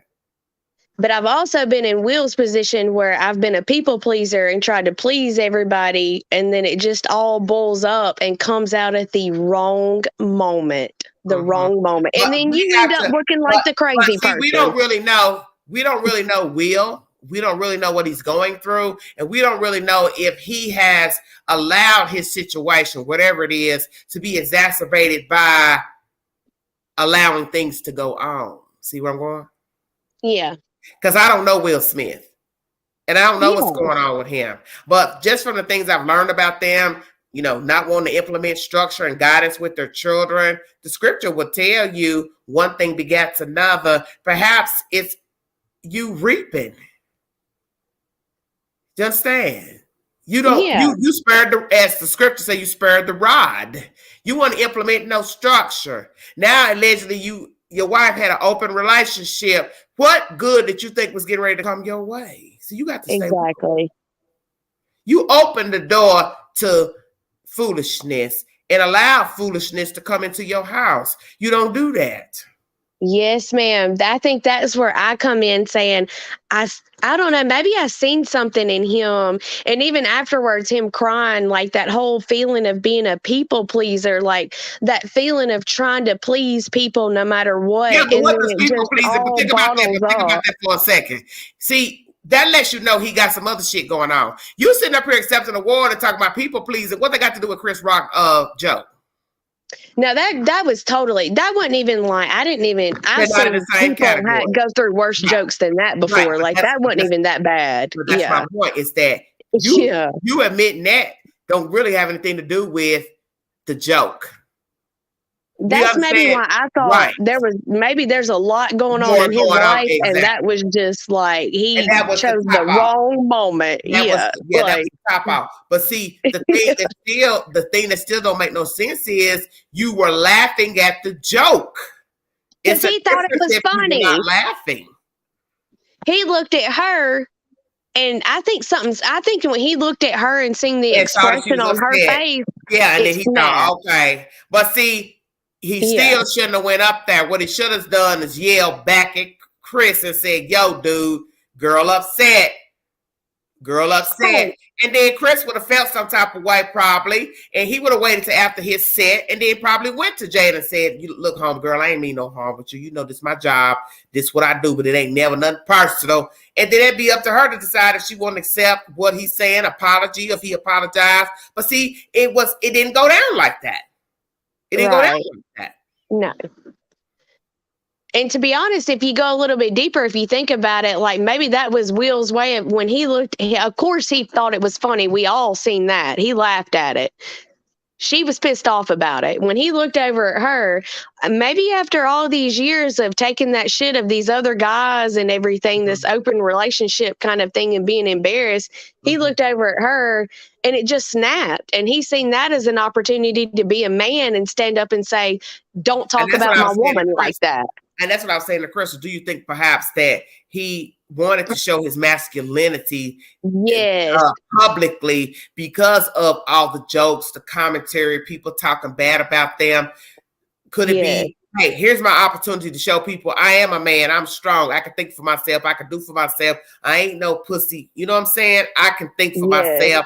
I got an opinion, but that wasn't the way to do it because that joke don't got nothing to do with the hell been going on with you and Jada. Exactly. That was the reason for popping off. Yes, that's what I mean by I think that was a lot of bottled up, pent up anger and emotions that he just wrong moment. He decided to unleash it. Yeah. So. But that's why he should come out and give Chris Rock a true, sincere apology and say, "Hey, you know what? I made a mistake. That wasn't right. You know, I got some stuff going on." Right. But see, let me tell you this. If he say I got stuff going on, then that's going to fuel what people are already thinking. Because why do people put that standard on people of Hollywood? Why do we put that standard of people on Hollywood? Why do we put them above us? Because I know that you go through the same shit I go through, right? What the problem is we do what we do as humans, whether they're famous or not. We like people. We ride or die for them when we really don't know them. They sing a song we like. They act in a movie we like, and we're just enamored with them. But the point is, we don't know them. And that's what I tell people all the time, especially when I talk about the true crime storylines. You don't know people. So you want to go to bat for people you don't know anything about. And we get disappointed when they do things we don't like. Because that's the first thing we do is we pop off. We do what they do. They do something we don't like. They say something we don't like. You know, bigotry, racist, homophobic, feminist. You know, "Oh my God, I can't believe he said that. Oh, she said, well, you didn't know him." Yeah. You didn't know him. Let me ask you this. Do you think his award should be taken back? I don't think his award should be taken back. I think that he owes Chris Rock an apology. Do you think he should be fined by the Academy? If that's like going by the Academy's rules and everything, their standards, then yeah, he should be fined. I don't think that his award was something that's his work. He worked for that. I don't think that should be taken away. No. Okay. But I definitely think that he should stand up and, you know, speak for his actions. You know, not only that, that's one-on-one. publicly. Yeah, you're a big person. Like, look, I have a 12-year-old son who watches The Fresh Prince of Bel-Air. Like, that's one of his favorite morning time shows. Like, gotta watch. We have it on our little DVR, gotta record it, whatever. Loves that.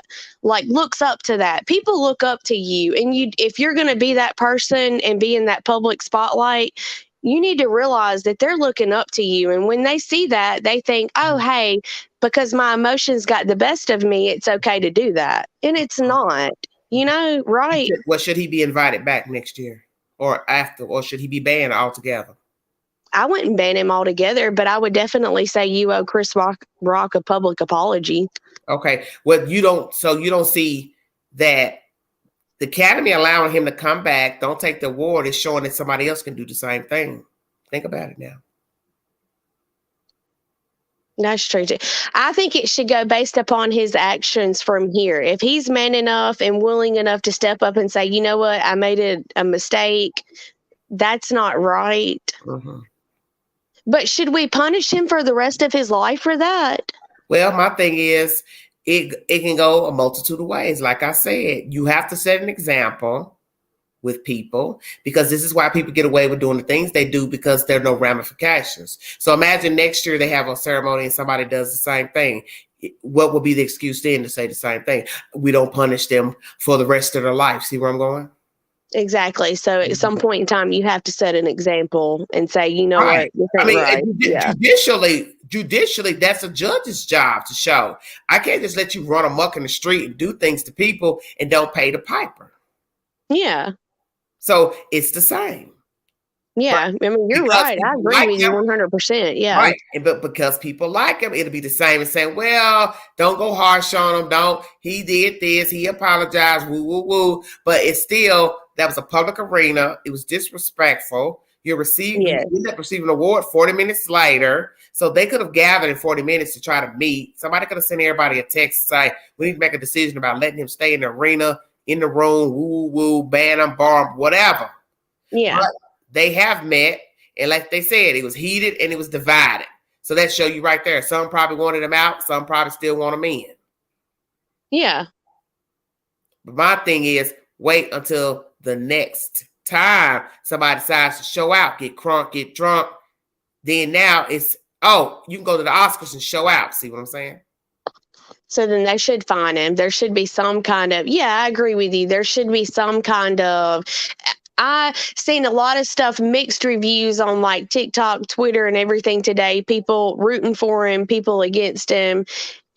The ones for him, I'm not for him. I can sympathize with him. I maybe see a man going through a lot and some built up pressure and just chose the wrong moment, wrong time to take it out. Yeah. It didn't make it right. It's not okay. It was the wrong time. You know? Like I tell people is that he laughed initially. So that's the flip of the coin is you really were okay with the joke until you saw your wife's expression. Exactly. Yeah. Very interesting. So, I mean, maybe he should, I think he should be held accountable for that, because I can't, like I told you, I got a kid that like loves his shows and looks up to him, but I would never look at my kid and be like, if you're pissed off in the moment, go hit him, do whatever. No, I wouldn't condone that. I'd be like, no, that's not the right thing to do. That was the wrong way to handle that situation, Right.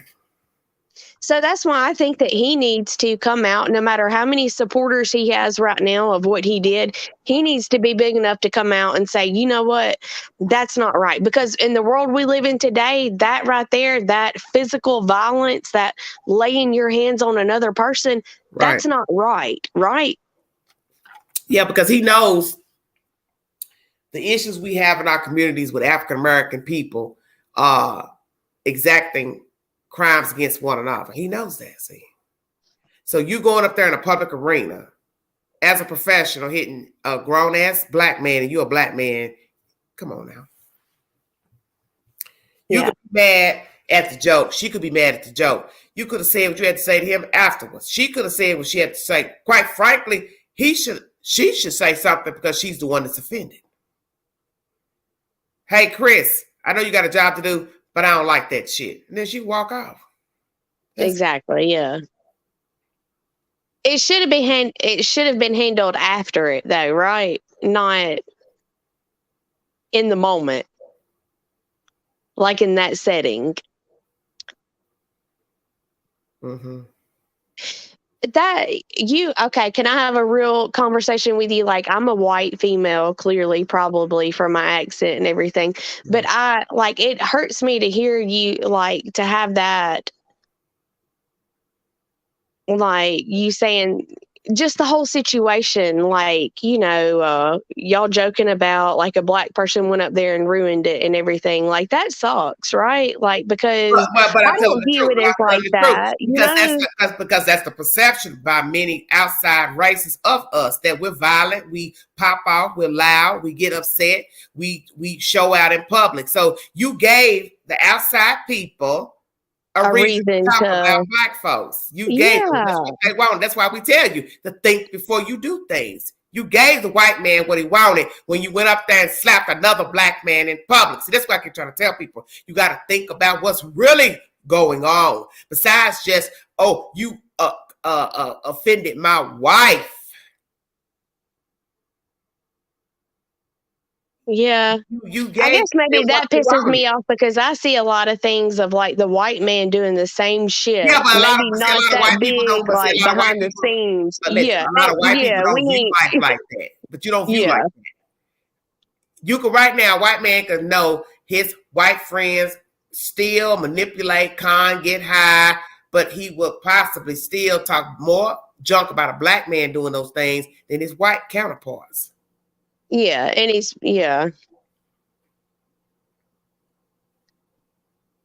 I don't know. That's just, I don't know. I don't even know what really to say about it because I am a white person, so I don't really know what to say about it because I can't. Because we talk about, but this subject is talked about every day with black on black crime, cities having a lot of black crime, such as Memphis, Chicago. You fed into that image when you walked up there and hit another black man in the face. I agree with that. Yeah. I agree with you. Yeah. I could probably go a lot deeper, but I don't want to offend anybody. See, I'm even scared to like offend somebody by like going deeper with that, but you ain't gonna offend me. Look, you're not gonna offend me because look, Queen can handle Queen. I think everybody should know that about how Queen rock. I can handle Queen. The only reason I would say like offend you is I have a husband. I don't see that color or anything like that. Like I've never raised my kids like that. My kid's best friend is a little, oh my God, that's such a white thing to say. So I'm not even going to say it. Like, I can't even say shit, because it's, that's something a white person would say or whatever. But that's the reason why, like I try to tell people, it goes deeper than just her being offended. He can defend his wife all he wants. That's his job. I don't care about him defending his wife. I don't tell no man how to defend his wife, but that wasn't the way to do it. No, exactly. You went about it the wrong way. The wrong way, exactly. Yeah, yeah. Because people tell nasty jokes all the time. Let's be truthful now. You've seen and heard some jokes so damn bad, they would burn your eyebrows off, and it ain't even about you. Right. Like there's roast that was my thing. Like you see like people get roasted, especially in the public spotlight like that. Like there's a lot worse things said. And that's why I think that there is a lot more going on in that man's life than we know about to make him pop off like that. In the end, it doesn't matter because that wasn't the place for you to bring your baggage and your problems, your wife problems, or whatever people assume y'all got going on. See, that goes back to what I've been saying. We don't know these people, so it doesn't matter what was going on. You had no business walking up there, hitting that man in the face. Y'all should have settled that after the award ceremony. You said what you had to say. She said what she got to say to Chris Rock. It's a wrap. Nobody even had to know that you even had a conversation. Nobody even had to know that somebody had ill will. That's it. Exactly. Do you honestly think that a white person wouldn't have done that though? Like looking at it from a color, I'm not looking at it a white or black. I'm just saying, as a black person, Yeah. he knew better due to what we have to deal with every day as African American people in this country with stereotypes. It was ignorant. But if he was a white man and done it, he still would have been wrong. I'd have said the same thing. If he was a white man or a Jew, it's been the same thing. Yes. I think it hurts me to see, like, you coming from your point of view, saying that, like, from people, a person of color and stuff, that oh Lord, look at you going up there embarrassing us and stuff like that. Yeah, you did embarrass you because you gave people who stereotype black people in a certain way what they wanted. You fed into that, and you should know better. You're 50-something years old, so you knew better. He knew better. And Chris Rock handled it like a champ, whether you like Chris or not, or whether you don't like his commentary, it doesn't matter. That's not the place for that. Yeah, I think he knew better as a human, like a person. Like, you knew better. Even I could have been in that situation and, like, I knew better. You knew better. Yeah, because everybody knew better. That shit was wrong. We as people, we all can be pushed. I'm not saying that we cannot. I know this. We all can be pushed. We all can have that one moment where we pop off, but we have to also understand that we cannot just jump off at people. And it's easy to want to put your hands on people. I know. But then somebody may say as a therapist, well, why would you want to put your hands on somebody? That's not right. That should be the last thing you would think to do is put your hands on somebody because you were offended by something they said, or your mama, daddy got offended and you felt some type of way for your mama, daddy, wife, or whatever. You want to go put your hands on them. Is this your normal way of dealing with things? Things don't go your way. Now you want to hit people. And that's a valid point. Yeah. Very valid point.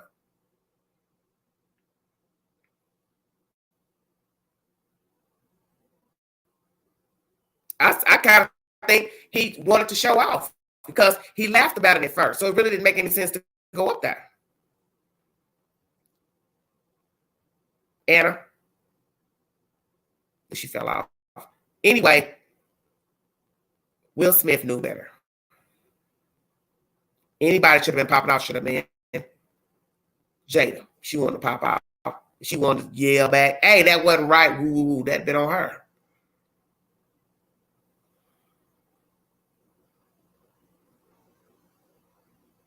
Yes, very true. We do have to move cautiously. Amen. Oh, that's okay, baby. Thank you, Anna. Thank you for joining me. Well, I'm 2 hours in.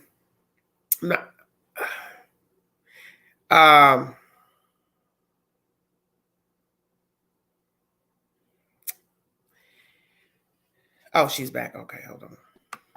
Hello? Hey, I dropped my phone. I'm sorry. I popped off. That's okay. I think that was my whole point, though, just saying that I think that looking at him, anybody in that, under that, I don't know what he was going through. I don't know Will Smith either personally, but I just look at him and maybe there was a lot more pressure behind that built up and he popped it off at the wrong moment. Yeah. Wrong time, wrong moment.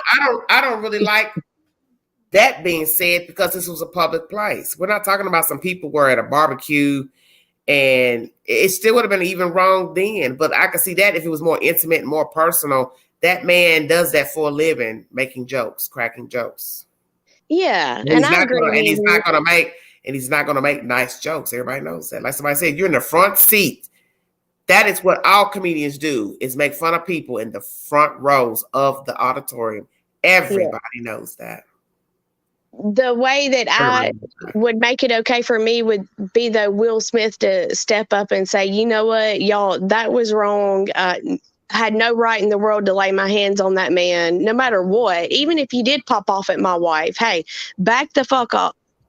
Back off. Don't talk about my wife like that, but I should not have laid my hands on you. All he had to do was wave his hand and scold him and say, hey, man, girl don't like the joke. Been the end of it. Yeah. Been the end of it. And so that's why I'm saying that this cannot happen again, because you do not want to look up and somebody gets mad at something else petty at an award ceremony, a public arena. And next thing you know, it won't go down like it. This time it'll be worse. It'll be people actually tussling. Somebody been high. Somebody had a few drinks. Do you see where I'm going now? Yeah, I get what you're saying. Somebody gets a feeling about something. Somebody sees somebody across the room that they didn't beef with social media, Twitter, however it go, and they just get up in the middle of the ceremony and go slap somebody in the middle of the ceremony. Yeah. Because see, that's what happens when people see that nothing happens. They feel like, well, I can do it because they're not going to do anything to us. Yeah, I agree with you. And I agree with all of that. I think it was inappropriate. He shouldn't have done it. And as far as being like a person of color, I think that it was, maybe it kind of makes me look at him and be like, damn, because even as like a white person, I'm like, really? Like, fuck, like I'm, I mean. Yeah, my thing is, let me make this clear in this live. It doesn't matter to me what the race is. I'm not going to sit here and, dwell on it because he was a black man. I'm not going to do that.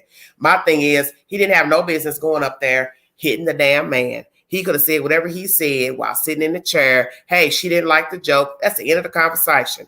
They all could have met up after the ceremony, said what they had to say to each other, and move on. If it was some white people up there, I'd still say the same.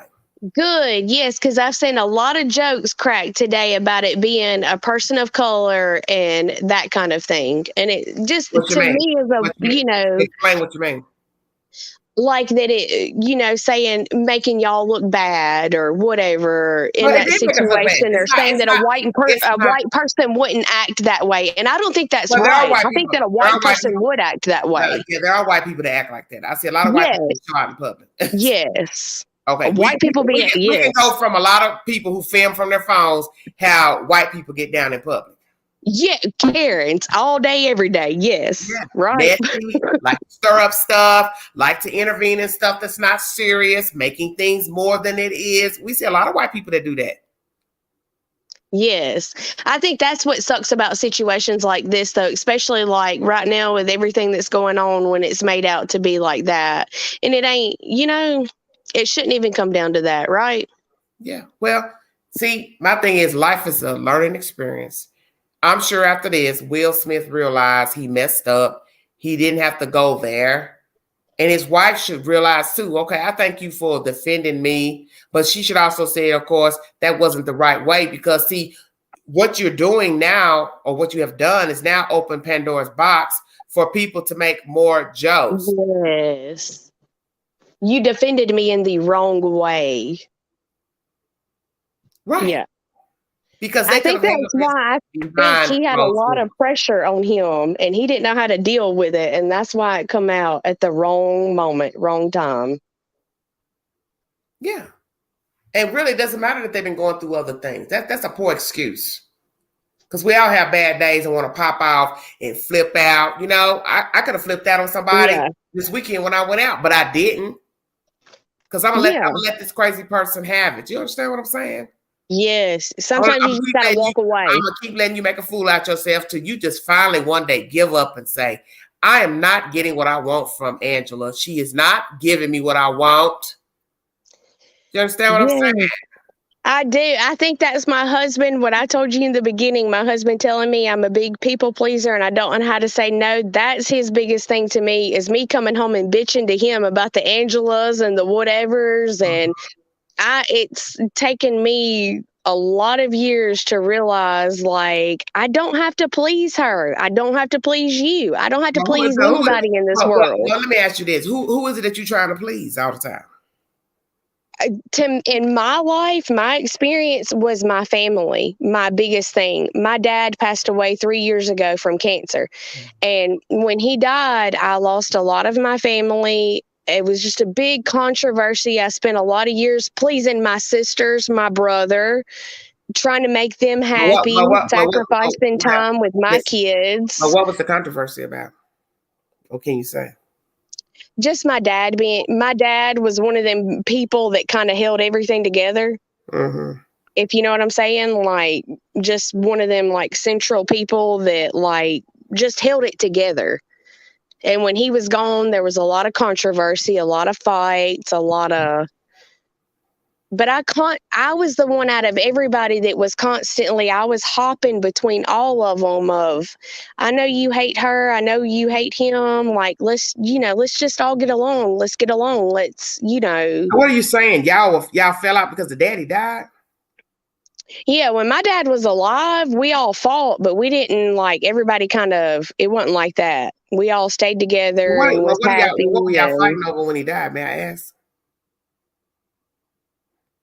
Okay. Well, when he died, I've got 2 older sisters and 1 younger brother. When he died, one of my very oldest sister, the firstborn, she stole a lot of my daddy's stuff. Okay.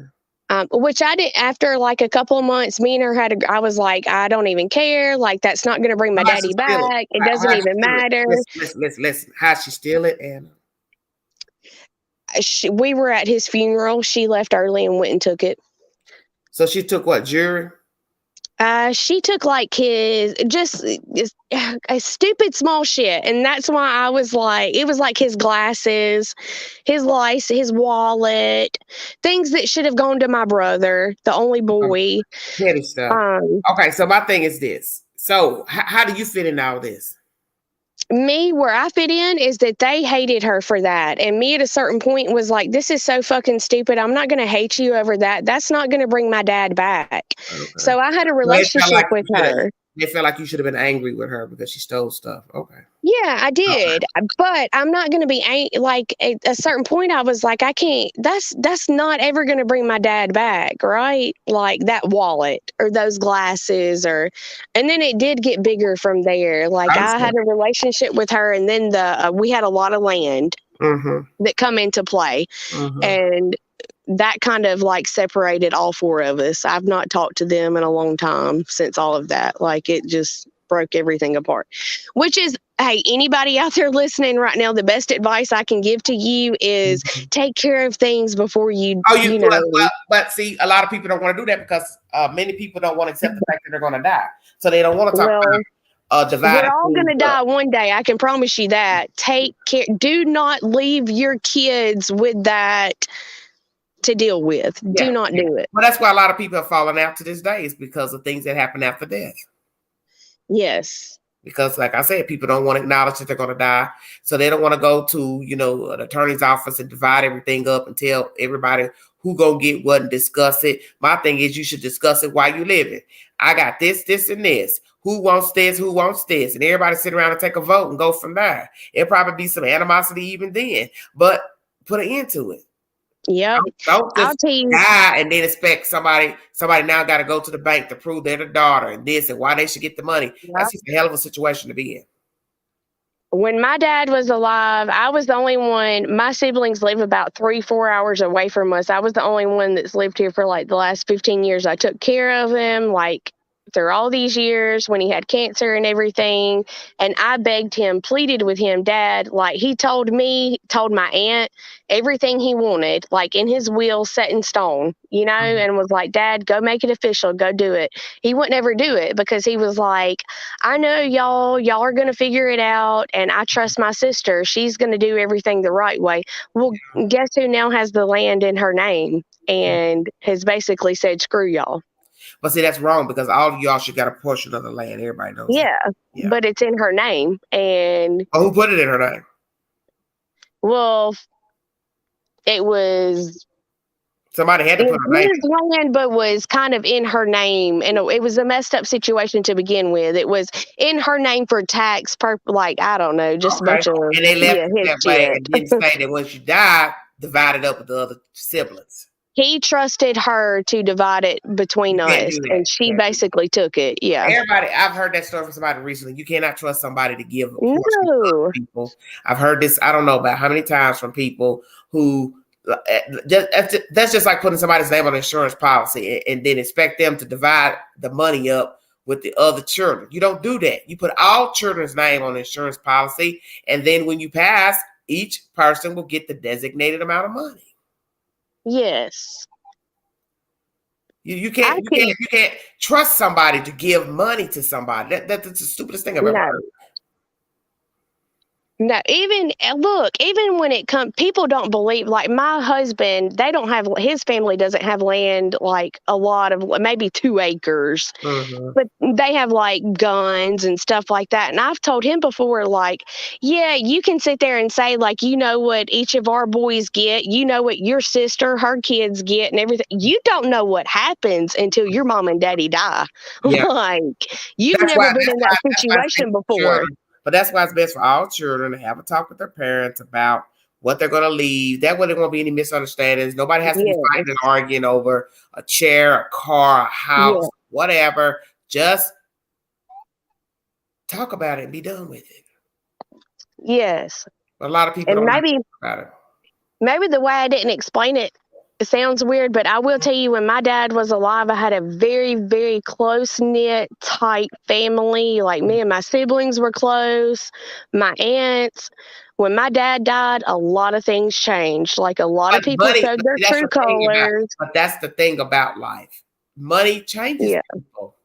Yes. And so what you have to ask yourself is, how is it that I thought I knew this sister, brother, auntie, whoever, until they got the money? Because it's old saying, money does change people. Sad to say, but it's true. Yes. You're getting along with somebody today, and then all of a sudden they get an inheritance, but they're not giving up what somebody said they wanted them to do. That's why you have to have everything in writing. You can't say word of mouth while living. Hey, give them this part of the insurance money. I'm going to put your name on insurance money. But in the end, that is their damn name on it. They don't got nobody else's name on it. So they feel like, I ain't got to give you nothing because it's all my name. Make sure that you have it in writing too, because I will tell you that the last time my dad was in the hospital, like 4 days before he died, he told me my aunt had it. And I even witnessed her. Me and my other sister witnessed her go in there with a notepad and a pen, write everything down. When it come to it 6 months after, and I was like, what's going on? What's the deal? And where's his will? What he wanted done? No will. Nothing in writing. Mm-hmm. Nothing. So what you saying? They had nothing in writing. Oh, she claims there's nothing in writing. I know that my dad sat there in the hospital that day and told her everything he wanted done. I want to know, why didn't you ask your daddy yourself? I did. Well, maybe not in that moment because he was dying. So it was, that's why I used to do it before. Ask him beforehand, though, before he got sick. Yeah, me and my dad had a lot of conversations about that, and he always told me that aunt, he's got 4 sisters. That's not my only aunt, but that was the one aunt that he picked out and always told the conversations that him and I had. He would tell me, I trust her. She would never do me wrong. I promise. Yes, but she'd never do me wrong. Yes, ma'am. Yes, okay. to this day. Yes. So that's why in the end, you don't really have any business having somebody as a sister or brother over stuff when you have living children that are grown. It's not like having a 4-year-old and a 10-year-old. They can't do anything. If your child is over 18, then you should have everything divided up amongst the children you want to give whatever to. Yes. The problem is, to be honest with you, the problem at the end of the day, she sent a letter. There's over 100 acres that my daddy had, and his name is on it. Okay. But the problem is that me and each of my siblings, there's 4 of us, we had to sign a piece of paper saying that we would take 9 acres and sign away everything else, land, everything. Okay. And I told her, no, I would never do that. Like, if you can't produce a will to me showing that that's what my daddy wanted, I'm not signing shit that my daddy's name was on. You all as children should have had a talk with your father, especially when you first found out he was sick. You should have went to him directly. The very first time he got ill, you should have went to him and said, and I know people don't want to talk to people when they're sick. It seems disrespectful, but it's honest to say, hey, you're not well. You know, we need to know who's going to be in charge in case something happens to you. If you got to go to a nursing home, you know, you glide into it. That way nobody don't think you just in it for the money. But that's the thing too. Even if a person got sick and had to go to a nursing home, somebody has to be able to sign them into that. Who was going to be that person? See what I'm saying? Exactly. Yeah. That's why you need to talk to your parents about everything, because you don't want to be hoodwinked and bamboozled after the fact and then arguing with somebody on somebody that they trusted. I don't understand why your father would entrust a sister when he had living children that were over 18. That's weird to me. That doesn't make any sense. That's something you do when your children are under the age of 18. I think he honestly, my aunt, I think he really trusted her, to be honest with you, which is the saddest part of it. I think he really, really trusted her. I don't think that he would have screwed her, like him over like that. But that just goes to show you, and anybody out there listening, no, have it in writing. Don't have that awkward ass conversation. Yes, have it in writing. Yeah, I just think that when you have children that are over 18, nobody else should be involved in it. I just think you should have it already written out. Which kid's going to get what? You tell them all that, and there's no misunderstanding. because And they're I trying to agree with leave you. that, Yeah. they're trying to leave somebody else in charge to give your kids and stuff. You can't depend on that. You just can't. And I think people should know that, but from experience, that people will not do right by people in death. They don't have No. to. That's the whole point. They're dead. What can they say? They can't do anything. So they do what they want. Yeah. And so long as their name is on something, insurance policy, whatever, they're not obligated to give you money. That's another thing. There's no such thing as you putting one person's name on an insurance policy. Well, they rightfully have every right to get the money. Yes. They don't have to give anybody any of the money. You're not entitled to that So unless my thing is, if you want somebody to have money on your insurance, then put their name on the policy. That's as simple. It's not even rocket science. Just put their name on it. That's it. Just put their name on it. You got 5 kids. You take out an insurance policy. Put all 5 kids on the policy. You don't want one kid name on there, then you put all 4. You see where I'm going? That's cut dry. It's over with. Yes, ain't nobody to argue with, nobody to say, oh, you're supposed to give us this much. No, you put who you want on your policy. You put who you want on the deed of the house, your cars. You put all that in writing. You take it to the bank. You give a legal statement even to the bank. All that. So it ain't gonna be no problem. If something happens to you, you tell your bank too. This is who can get money out my account if I get sick, go in a nursing home, get on a life support. If I die. And that kills all misunderstandings. But people don't want to talk about death. No. If anything from this conversation, I hope that people realize that those are conversations that you need to have with your family, with your loved ones. Like, if you have something, like, definitely have that conversation. Have it set in stone.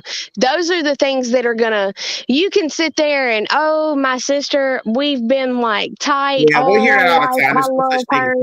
I tell people that there's no such thing as loyalty. People need to get that out their head. I don't try to tell people not to trust people, but after the fact, when people become sick and ill is when you learn the true intentions of people, and that is when people's sinister side comes out. Their eyes get big, and their mouth starts watering, and they realize, oh my gosh, I can take this to the bank. I can get this. I don't have to share it with anybody. I mean, I heard a woman tell me that a few years ago that her, I believe it was her sister that died, and she was left to get the money, and she took every dime of it and gave it to the daughter.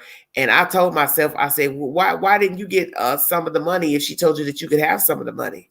And she's like, no, I didn't want it. I made sure that her daughter got all the money. But see, she was a decent person. There's not a lot of people like that. Yeah. Because it's crazy. No. I told her she should have took some of the money because she was the one paying the insurance policy. So by right, she did every right to get some of the money. Think about it. She gave it all to. She paid the policies up until the woman died. So I told her by right, you were owed some of that money, because without you paying the policy, nobody would get nothing. There would be no policy. No. But she gave every dime. She gave every dime to, let me finish this. She gave every dime to that daughter, and the daughter was supposed to give it to the other sister and did not. This is why I told her, I said, that's why you should have took your portion and gave the other 2. You should have split it to 3 ways. You and the 2 nieces. You should not have given it to the one daughter, because in the end, you were the one paying the policy. So you just forked over a whole lump sum of money to somebody who didn't even split it with their own sister. That, to me, I told her this was a crazy story I never heard in my life.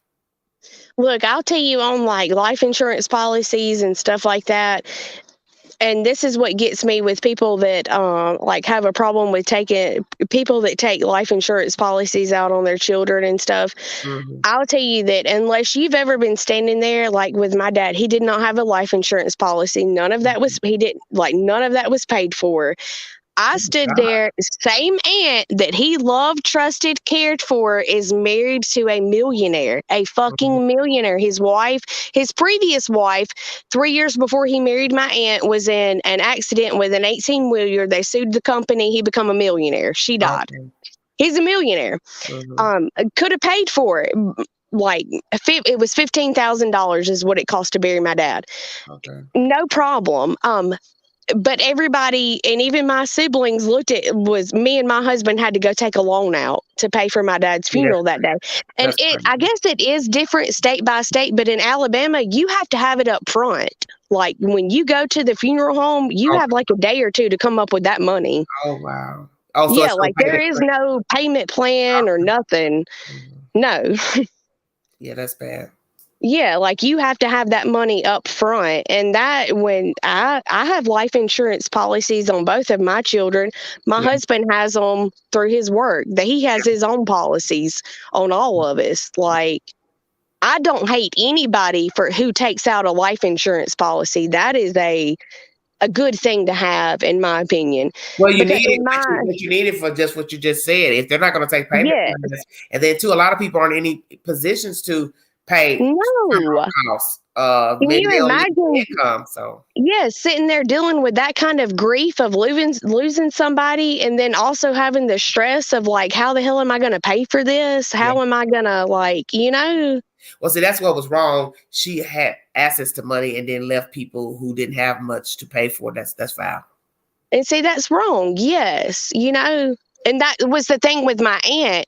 We're sitting here, my siblings, none of them, like, they don't have money. I've been blessed and fortunate enough to have a good husband who has a good job. So they all look to us. Y'all going to go take the loan out? Well, hell yeah, of course we are. Right? And so that's what you're basically saying, is that things have fallen on you, is what you're trying to tell me. Yes. Wow. Well, maybe that's why I look at Will Smith and I can sympathize with that, like, feeling of not saying no and having that built up pressure, and that I've been in a lot of situations where it was the wrong moment and I blew up. I don't think you really can compare your life to Will Smith. No, not at all. I'm not trying to compare it like in that way. Maybe I just seen somebody who had pressure. We don't really know what was going on with these two. And we don't really know what went on really while they were sitting there. Because my thought is that I didn't see anything worth popping off about. Well, to be honest with you, I didn't either. That's why I immediately went to, this man has got to have some kind of outside pressure on him to do something like that, right? Well, that's because you don't just step up and react like that. It could have been just to prove a point to his wife that I'm not a coward. I can, what'd you say, emulate being masculine. Who knows? I don't know. That's sad though, right? Do you agree with me? That's sad. If you did it just for that, that's sad. That you needed to prove your masculinity. But this goes back to when everybody was gossiping about their life a year ago, that they had an open relationship. People were telling me, oh, they got this. And I told people, I don't follow Will Smith like that to know or care what him and Jada had going on. All that shit that went on a year ago was a choice. So whatever happened Sunday night in Hollywood, that still was a choice even then. Yeah. To me, it doesn't matter about that mess with August Alsina, their kids, peer pressure, all that. That shit don't mean nothing, because you all are very wealthy. You're living the life that you chose to live. So whatever you're doing is your life and your choice. Yeah, it's not like you're out there struggling and having a hard time. None of that has nothing to do with a joke that was told by a comedian. Because in the end, that was a joke. So I don't want to hear nothing about excuses of the life they got and what was going on, because in the end, we don't know what was going on. And I don't think there's nothing that would warrant going up there after laughing. Physically laying your hands on somebody. Yeah. I think it was more for show. That's what I think. Maybe so, and a lot of people have said his little apology when he accepted his award, I don't think that was an apology. That's why I honestly, personally think that he should come out and say, you know what, that was inappropriate. The kids' parents, Venus and Serena, he was quoting stuff that the man has said before, and I thought, why are you even quoting that? What does that have to do with what you just did? So it really was all over the place. I didn't understand. And one thing I've learned, that when shit don't make no sense, don't even think about it no more, because it's probably not genuine when it don't make no sense. Yeah. Him being a public figure like he is, though, I've told you, my 12-year-old son, loves Fresh Prince of Bel-Air, watches it. And, for you to do something like that, though, you need to come out and, you owe people an apology. You need to come out and say what you did was wrong. That's inappropriate. Well, I mean, Should not have happened. He's allegedly said all this through social media, but I don't think social media is the place to do a lot of that, because you just went publicly and hit a man. So what you should have done was called him directly. That's the appropriate way to do that. And say something. I don't want an apology through social media. No. Because my thing is, it's just like apologizing to the academy, but you didn't apologize to the person who you hit. So that doesn't really make any sense. Right.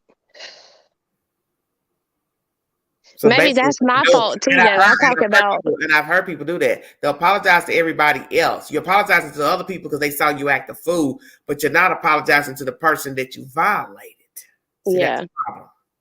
Yeah, I think my problem too, like talking about like my kid, loving him and looking up to him and being like, it blows my mind because he's such a younger generation than we are.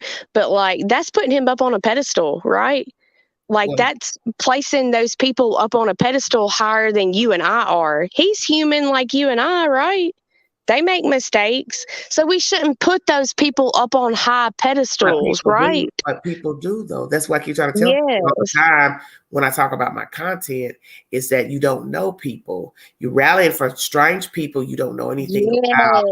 And that's the problem with Americans and other people. Yes. You're always bragging about people, their music. You don't know nothing about them. And then when they do something you don't like or agree with, you go ham.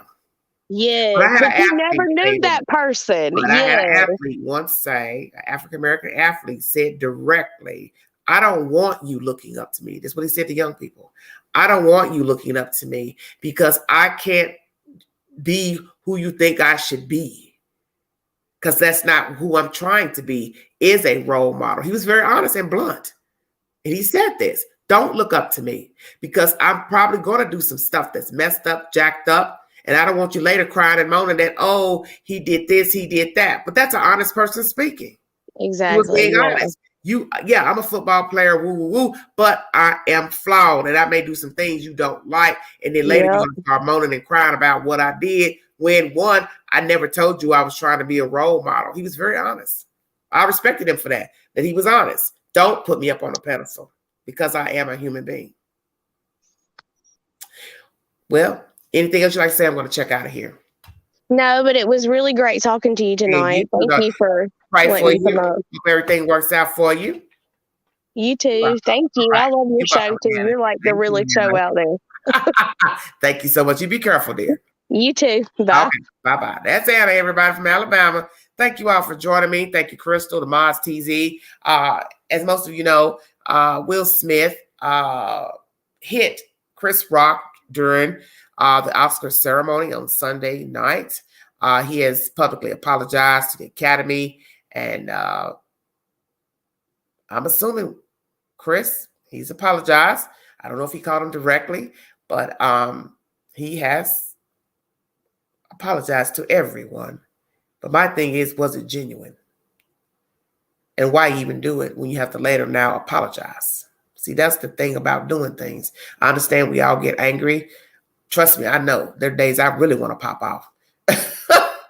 But I don't. Because I enjoy my freedom. And then I have to ask myself, would it have been worth it if I did pop off? And those are things you have to think about before putting your hands on somebody.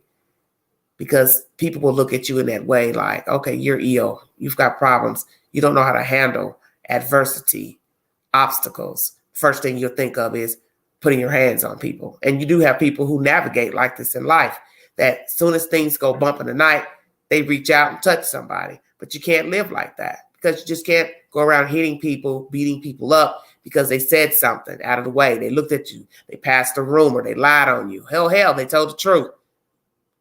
You just can't navigate like that.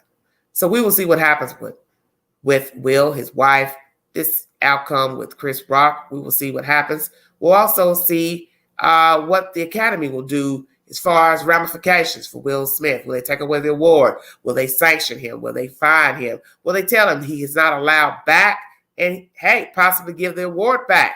Because we took a tally. It was neck to neck on those who think the award should be taken away from him. And I also didn't ask you all if you thought perhaps he shouldn't be allowed back. And I'll put that up on the community post. Yes or no. Please don't give no winded answers because it's easier to just take a poll with yes or no. So we will see what happens with the Academy and Will Smith, if there will be a fallout because of his actions. I thank you all for joining me. If you'd like to donate to the channel, $DeGanji 129 Cash App. Thank you all so much for joining me. Have a safe week. Hey, it's spring, everybody. Clear out your closets, cupboards, attics, garages, cellars, basements. Take that stuff, donate it, or put it on the Facebook Marketplace and sell it. Have a garage sale or take it somewhere and sell it. Somebody wouldn't mind taking your gently used items. It's what I've done, and I feel much better. I feel free. I feel clear. I don't want a lot of clutter. I'm getting older. As they say, you can't take it with you. And true, it's just extra stuff to dust. Frankly, I ain't in the dusting business. I don't want to be dusting. Mopping hardwood floors is enough for the queen. All my floors are tile and hardwood. I have no carpeting. So trust me, that's a chore in itself. So add dusting, queen is done. But I feel better. I feel a little bit lighter that I've gotten rid of some things, gave a complete stranger some goodies, and I feel good. So if anything, if you decide not to sell your items, give it to somebody in need. Give it to somebody you know needs some things, or donate it to charity, church, or thrift store. Your gently used items, your new items. And we're in a time right now where there are no guarantees with the economy. It's probably best to try to watch the spending, because in the end, do you really want to be spending all your money on stuff that you're not going to use, not going to wear? As they say, 1 year you haven't worn it, throw it out, donate it, give it to somebody. That's true. So this is the time for spring cleaning. And also, it's also a good year to clean out those with two-legged creatures. Yeah, some of them have to go by the wayside too. Just saying. Thank you so much. You all have a wonderful, wonderful week. I will be back with more commentary pertaining to breaking news and true crime and various topics. Thank you for following the content. I really appreciate it. And this is Everyday Shenanigans. Thank you. You all be safe.